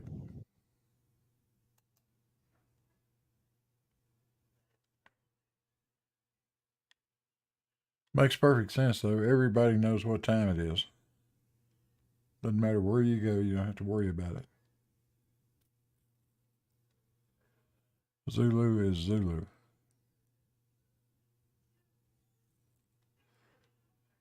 Now, there's an interesting question. Where the hell did that come from? Zulu. Who thought that one up? I think originally they called them, they were alphanumeric, like as alpha, beta, I think that's it. And Zulu was like last or for, Not going I to think use not going to use many Z's, so we'll just call time Zulu. Okay. Right, and I think the rest of them kind of faded away, but Z stuck out just because it's uncommon. I don't know. I read about it once. I have to look into it again. There is a reason, believe it or not. Oh, I'm sure. I'm sure. But yeah, you can thank the railroads for all of that. They're the ones pushing it or pushed it. But the railroads are responsible for all kinds of stuff you never even thought about, like why we have a national forest system. So I've asked this. Bev jumped my shit a long time ago when I was pointing out that I have an electronic total station. And in the manual for the setup of my electronic total station, there's a configuration to engage or negate curvature refraction correction. And the reason you might want to negate it is with electronic data collection, post software handling the data might double correct. So you have to make sure you're properly recording either observed or corrected elevation differences.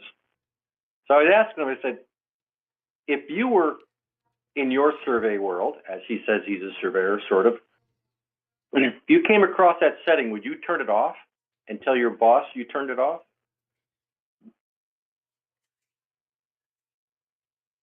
And he said, they laughed. They could not fathom that there was a curvature correction toggle in the setup. I know. They weren't buying it. They weren't even buying it.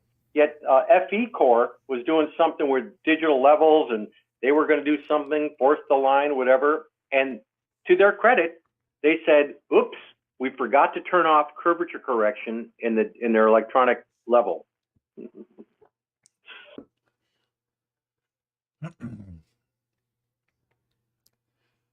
Well, yeah, I know on the level, that crowd tried to deny that such a thing existed forever. I guess they probably still do.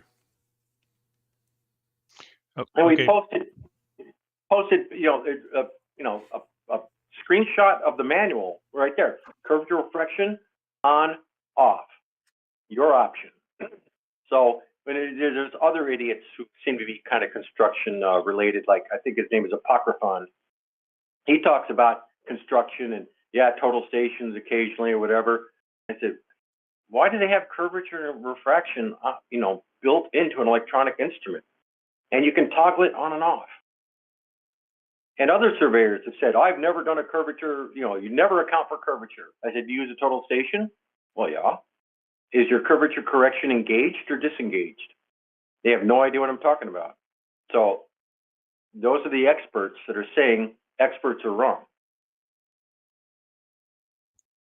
Okay, Blue. According to this guy, they called it zero meridian time or zero time, became zebra, and then they changed the phonetic alphabet, and then it became Zulu.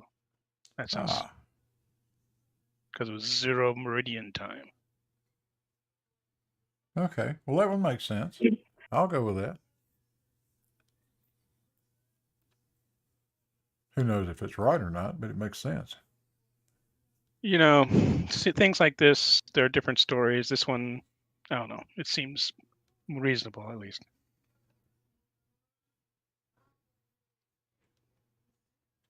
I've seen on old forms where they have at a box for entering a time, and it has CUT. I said, what the hell CUT? That's Coordinated Universal Time.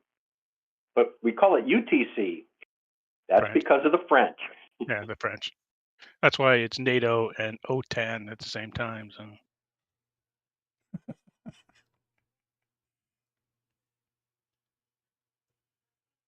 Damn French, they screw up everything, don't they?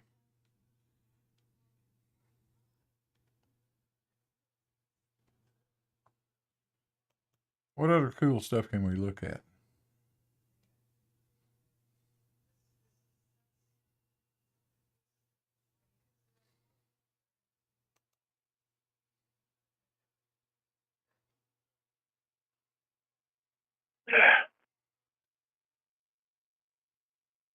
Oh, we could look at that.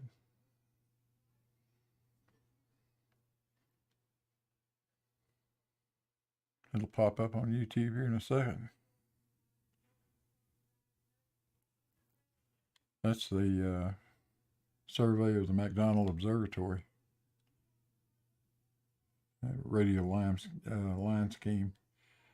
They were doing all that to because they wanted to be able to come along in subsequent years and figure out how much that land was moving around, how much it was changing.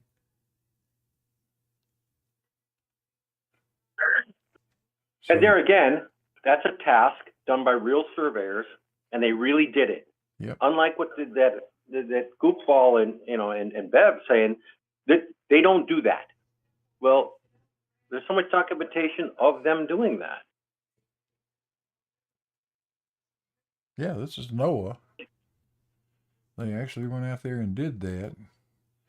That's the data that Jesse pulled together, which you can do. I've got the report too. You can go in the back of the report and pull all those zenith angles right out of there. These angles right here from each point. And there's the reciprocals from 1 to 7 and then from 7 back to 1. There's the two angles. And you can sum those two and you get that. And this, Bev pitched a fit about this one because Jesse called it plumb line tilt. As if Jesse was saying the plumb lines are actually tilting. No, you dumbasses. The plumb lines are plumb at their location. But when you compare one to the other, they appear to be tilting.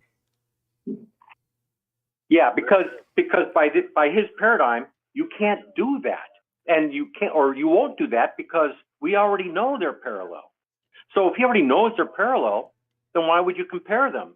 And you can't compare them because of the equipotential angle of adjustment. So when you end up with these differences, that's because reasons. Yeah, and you can't use postulate 29 because it's for parallel lines, and you can't use it for non-parallel lines. I don't understand that the thought process either. I don't know why I can't test to see if two lines are parallel by using that postulate or that proposition. If the two lines are parallel and a third line lies across them, then the sum of the internal angles has to be 180 degrees. And if it is not, what is that telling you? Pay attention, Bev. What would that tell you? It's going to tell you that the lines are not parallel, and if the angle is in excess of 180 degrees, they're diverging. This goes to Euclid's fifth postulate, which he likes to call the triangle postulate. It's not, it's the parallel postulate, which says if those things are not parallel, then the side on which the two angles sum to less than 180 degrees is where the two lines will converge.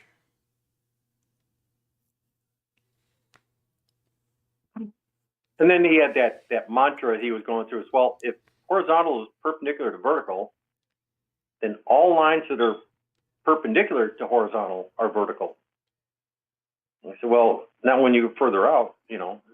So I put a graphic in your DM, and I extracted this from the tower survey.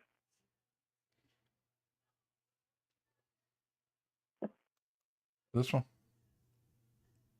And why does Bev leech on the name Plumbline Tilt or whatever? When he keeps saying in his show, why don't you attack the argument? Why you attack the everything around it? Exactly. He doesn't like it. It's a flat earthism all along. They don't like jargon. If you use a word that is context driven, they'll take it out of context and say it's gibberish.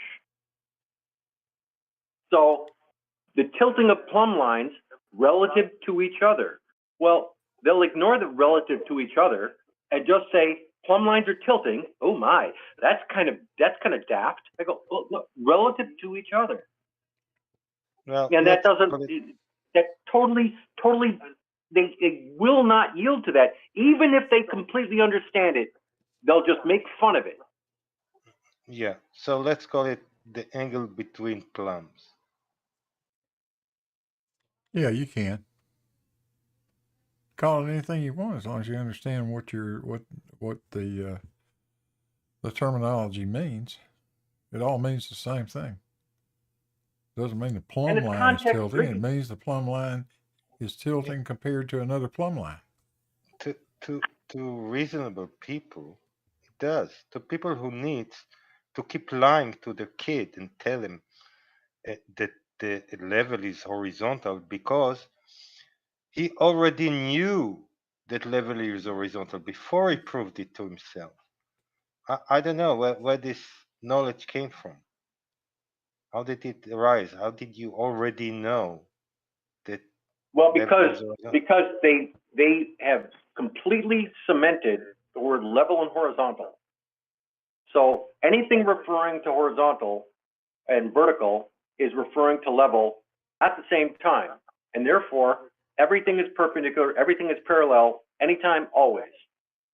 It has nothing to do with location, and two verticals at two locations doesn't matter, because if they're at the same elevation, they're level. If they're level, they're horizontal. If they're horizontal, then verticals are parallel. Yeah, it's completely circular and stupid. But they just they've taken the word level and horizontal and riveted them together. They welded them together to be inseparable, and they will not separate those two words, no matter how many. You go to the Webster's, and there's like 5 definitions, and they will just ignore 3 of them.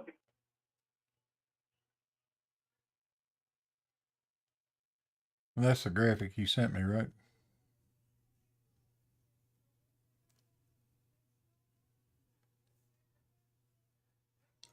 The one I got up right now, Larry?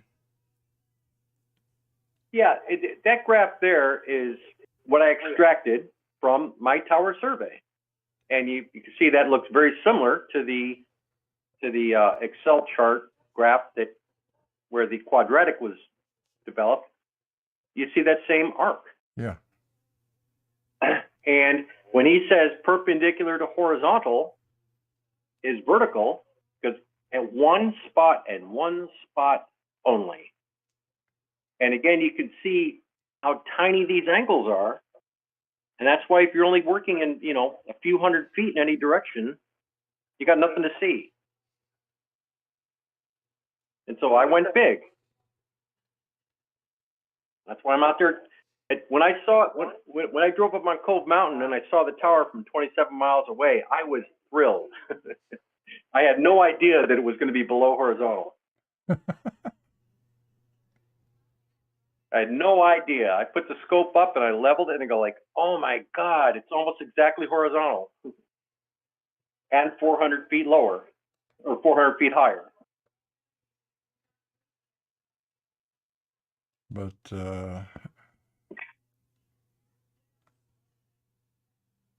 Let me go back here.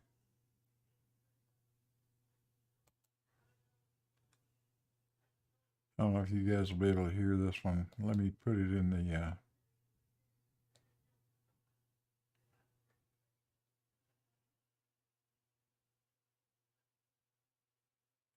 chat. Let's see. Maybe I can copy it.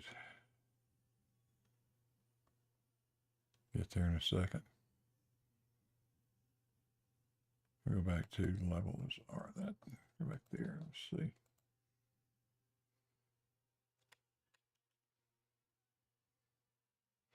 I'll try to play that. Let's see if it.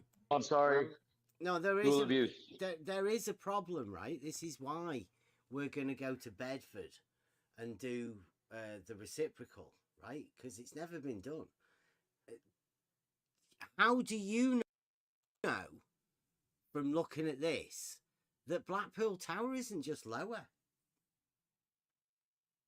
How do you know? I doubt you guys heard that. I'm sorry. No, there is Rule a, of use. Yeah, that was from Bev's stream last week. And he was going over the part of it where I was looking at his auto level photograph, the one he made from Southport, back over where he's in the foreground and Blackpool is 13 miles away and clearly below. And he actually says, how do you know that the tower isn't just lower? Say what? Because of the water Yeah, there? oh, do the math. Do the math. That would put the lobby 80 feet below sea level. No, How did sea no, level drop 95 feet in 13 miles? no, sea level may drop, but we define sea level as zero elevation. That can't be a drop by definition. That's right. I refer to that previous graphic. Yeah, the tower is on the base of the tower is on the arc, not the horizontal. Let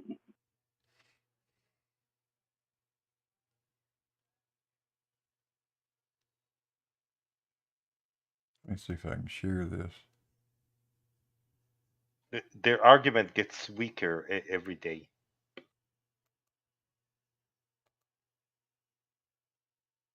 Well, Bev kept repeating this equipotential angle of adjustment that exists nowhere outside his own brain. I know. I hate And even hearing that. inside his own brain, it has no definition.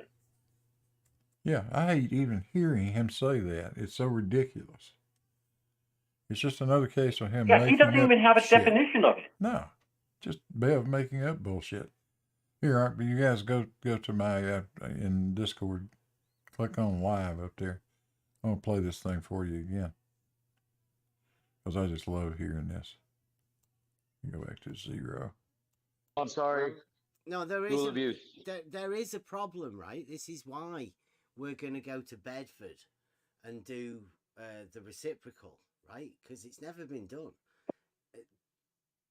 How do you know from looking at this that Blackpool Tower isn't just lower? How do you know?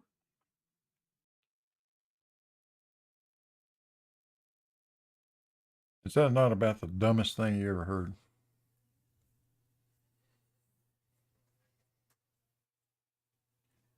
Jesus.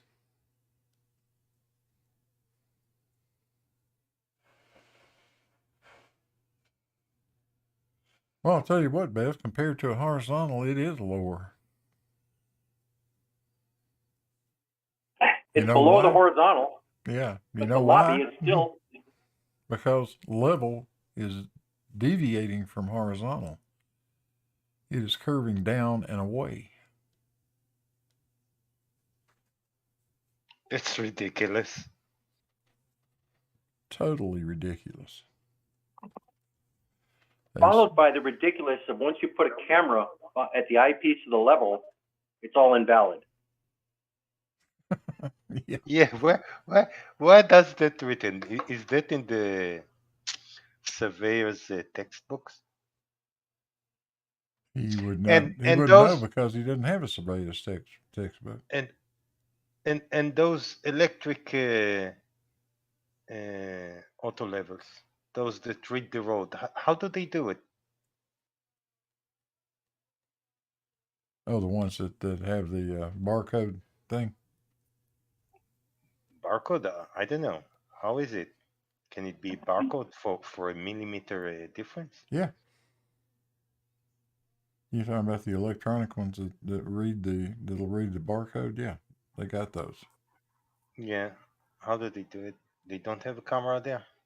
Same way as Yeah, it is a camera. Yeah, it's video. Yeah. Exactly. And shout out to Randomly Epic for $5, who simply says, "Hey, Blue." Well, hey, Randomly Epic. Thank you very much. I appreciate it.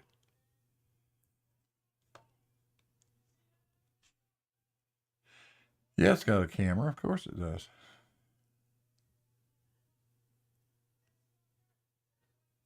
I don't know what his deal is with the camera. I mean, are you going to see something different than what you see if you put your eye up to the eyepiece? I don't think so.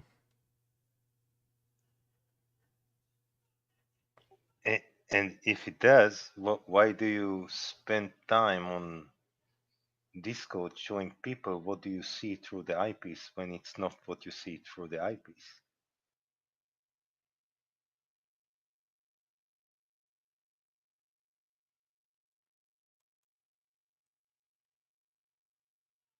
Yeah, so I made this little meme up just to drive home the point.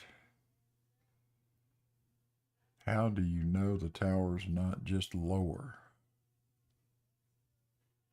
Bev 2023. You said some dumb things, Bev, but that one is right up there.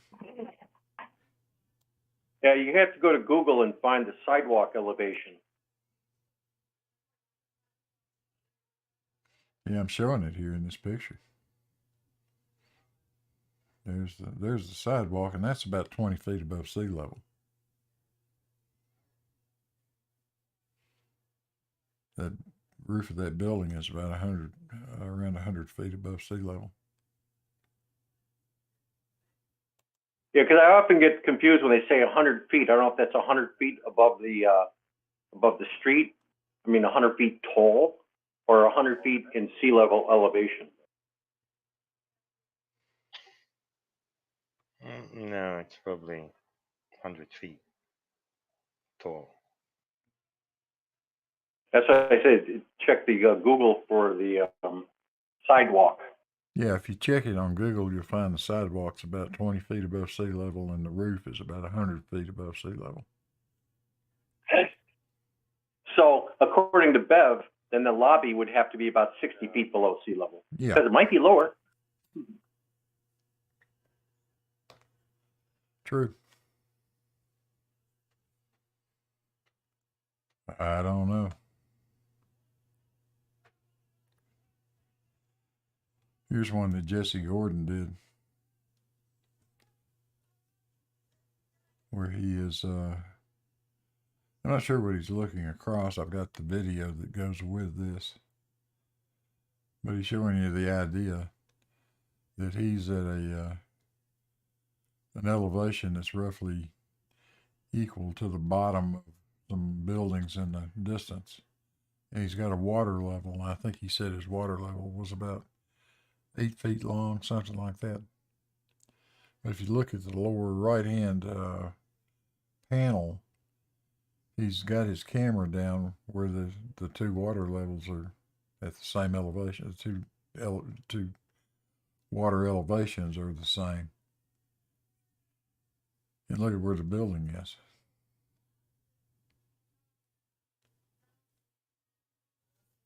So I'm not sure if it's okay to use a camera for this or not. Jesse used one. And I'll be damned if it doesn't look to me like level is dropping away from a horizontal established by that water level. Oh, to that, Bev will say, a water level is not a tool you should sight over. Bev also says water level is a tool that creates a horizontal plane of reference. So how do you use this horizontal plane of reference? How do you reference it to other things? If you don't sight over it, how do you, where's the horizontal That's plane what come we from? do. That's what we do with auto level, right? Yeah. You sight it. Exactly. Well, if it's the same tool that creates the same horizontal plane, you should sight it just the same. Well, every time he says that, I correct him. A water level does not do what he says. A water level establishes 2 points of equal elevation. That's what a water level does. Well, he said that once too. Right, and really advanced water levels talk about. Am I hearing myself? Oh no. One second.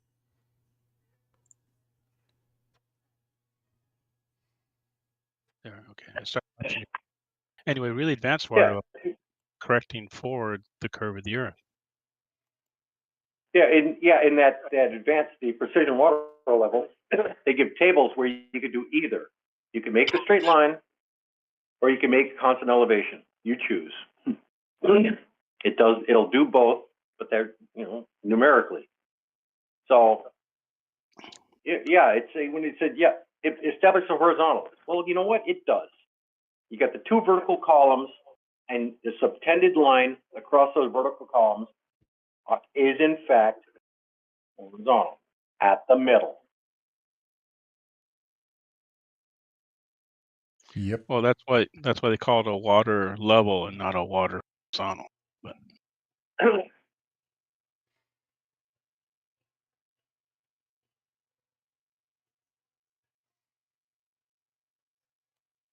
That's the whole thing with Bev is if you don't observe the phenomenon, he can assert whatever he wants because you're not looking. Oh, you can't look, you can't do this, you can't do that, or if you put a camera, then that invalidates that, and the other thing, or you don't know what's happening somewhere else. See? Horizontal's parallel everywhere. We have proofs. Measuring a zenith angle? Pointless. That's just an angle. What do you mean angle? It's like,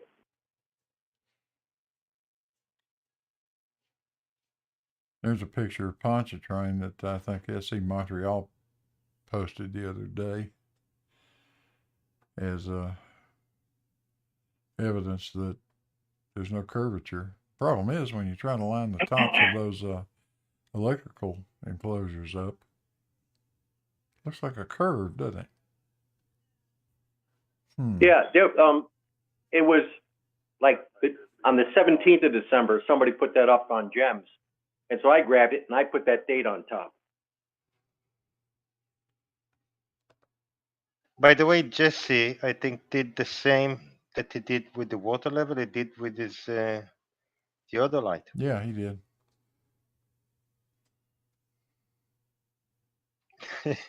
And funny things, he sight just the same.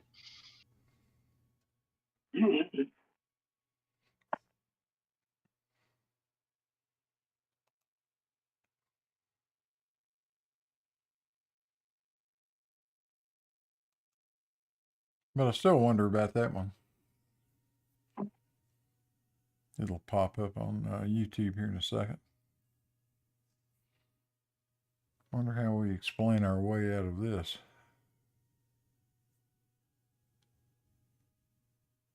Now that's two pictures laying over the top of each other. Bev made a picture when he was close to this bridge, and he has a measuring rod about 16.5 foot measuring rod, 5 meter, standing there. And then he made a second picture through his auto level from 6 miles away. And I put the two on top of each other. And I did something else too. The distant picture from the through the auto level is stretched vertically. So what I did was I compressed this distant picture is compressed vertically to make the top of that big tree the same in both photographs. And even doing that, the crosshair is still 20 feet above the top of the damn bridge. His auto level was on the other bridge at more or less the same elevation, at about the top of that handrail right there. How do you explain that? And now he's going to go and put an auto level on both bridges. Yeah, because there is maybe there is a preferred direction.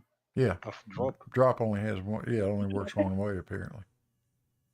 Well, that would be the best thing for him to do. Get the two auto levels on both bridges, looking at each other. Yep. And on the walkie-talkie, my crosshair is above you. Oh, Tony, my crosshair is above you.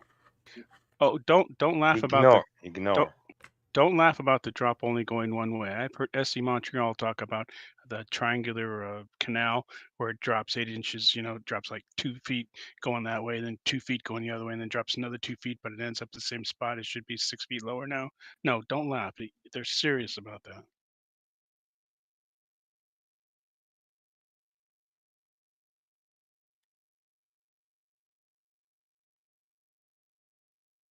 Well, if you leave them alone, there's no limit to all the amount of crap that they'll get wrong.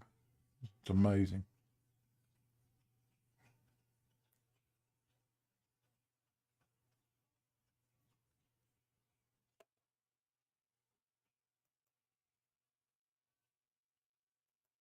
But that's still, the Blackpool one is still my favorite. I like that one a lot.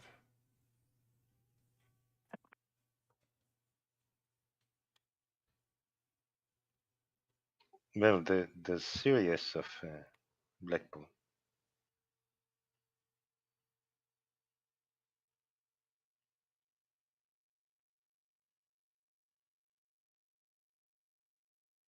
Yeah, that one's hard to get away from.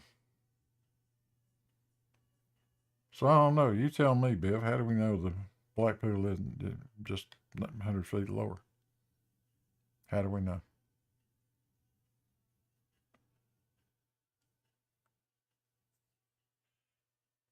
And with that, fellas, I believe it's about time to end this stream. Hey, Larry, thanks a lot for all the good info you gave us today. I appreciate it. Excellent chat. Well, like I said, when doing the Eratosthenes and then doing the reciprocal vertical angles and then doing the tower survey, that was not a motivation to be a flat Earth debunk. That's just what's done, and we're demonstrating amongst ourselves, going through, the derivation of formulae and practical observation to really, just because it's in the textbook, can you prove it? Well, let's just see what we get. And pull out the yellow pad and a shirt pocket calculator. And they're done. I mean, you can't avoid curvature. It's not just measurable. You can't avoid it. As long as you get more than a few hundred feet apart, it creeps up. And to when instrument error is dominant, at shorter distances and longer distances, curvature is dominant. So you get out there with 50, 80, 100 feet of curvature, 10, 30, 40 feet of refraction. Now the instrument is harmless. Yeah. You have to have an instrument so crappy to be off by 80 feet, even in 10 miles. I don't think they make one that bad. Yeah, I don't know a lot about this surveying. That's why I liked listening to you. But you know, flat earthers don't know anything about surveying, and that doesn't seem to stop them from criticizing all these surveys because they're wrong, because they have to be. They don't know how airplanes work, and yet they'll tell pilots they're wrong. Well, I do know about aviation, and that cracks me up. But yeah, it's the same thing with surveying. They don't know about surveying, but I don't know much about surveying, so I kind of keep quiet on this one. Surveying is one of those things where, you know, at a junior level, it's still pretty obvious.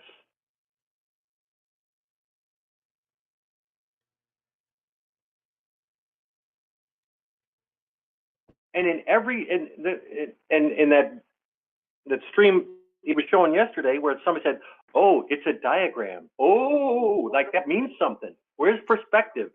Well, every textbook has a diagram in orthographic, absent perspective.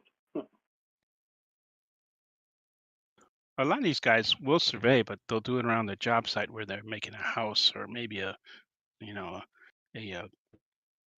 commercial structure. Yeah. And, yeah, they're setting concrete forms. They're setting concrete forms and think that's all they need to know. Well, you know, I don't know. I guess you can ignore the curvature of the Earth when you're making a house that's at most like 100 feet long or something. Of course you can. You're only talking about a few thousandths of an inch, if that much. Who cares? So there's a Amazon warehouse they just built quite recently, and it's a concrete tilt up. If you're familiar with concrete tilt up, what you have is there's 30 or 40 identical concrete panels that they pour in place and then tilt them up. So there's a feature on these panels because they're all identical, and it makes a line from end to end. And the warehouse is 1,800 feet long. So I surveyed up that horizontal line on the side of this concrete panels, and it's a perfect arc.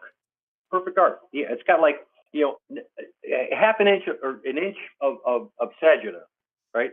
Or from one end, it's got like a 2-inch drop from horizontal from the other end. And so when talking to like the Rakias and the others, Leaky and stuff, I said, yeah, if you were to set those concrete forms and it's 1,800 feet long, you're not going to just sit on one end and look 1,800 feet to the other. You're going to do the right thing. You're going to pick the gun up and move it every 150 feet. Well, of course you would. Yes. And guess what? Then you're building curvature right into the procedure. Well, they also don't build floors to be perfectly flat. They want it to drain, don't they? Okay, that notwithstanding, that's why I pointed out a feature in the wall. Now, drainage of a concrete floor, yeah, you have to have your 0.5% slopes, your 0.25% slope. It goes up, it goes down. But in the overall, like the footing and the feature on the concrete panels did make for a uniform constant elevation end to end. And sure enough, it's arced when you measure it carefully. And the arc is 39 60-mile radius.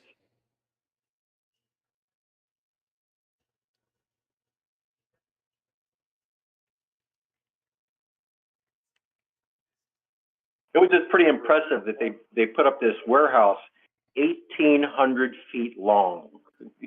You could run indoor drag racing. That's wild. That is a big warehouse. And it's 660 feet wide. It's 1 million square feet. That's a big one. And Trammell Crow built it with anticipation of, having, a half a dozen tenants take over portions. And Amazon said, we'll take the whole thing.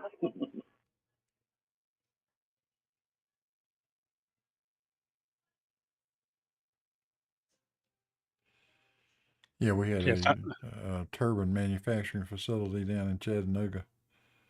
And that building was, I don't know, I'm going to say probably 200 feet wide by maybe 1,800, like you're talking about. You're talking about huge. I mean, that was enormous. But I have no idea if the floor was level or not. Certainly looked like it to me.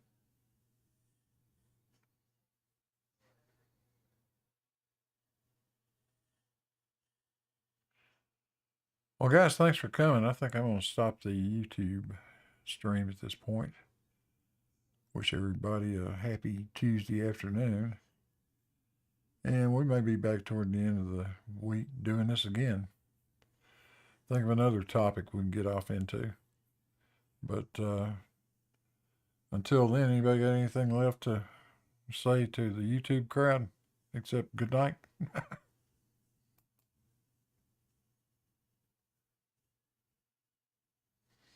All righty. I guess that's about it. Hey, everybody, thanks for coming. I really appreciate it. And I guess we'll see you on the next one.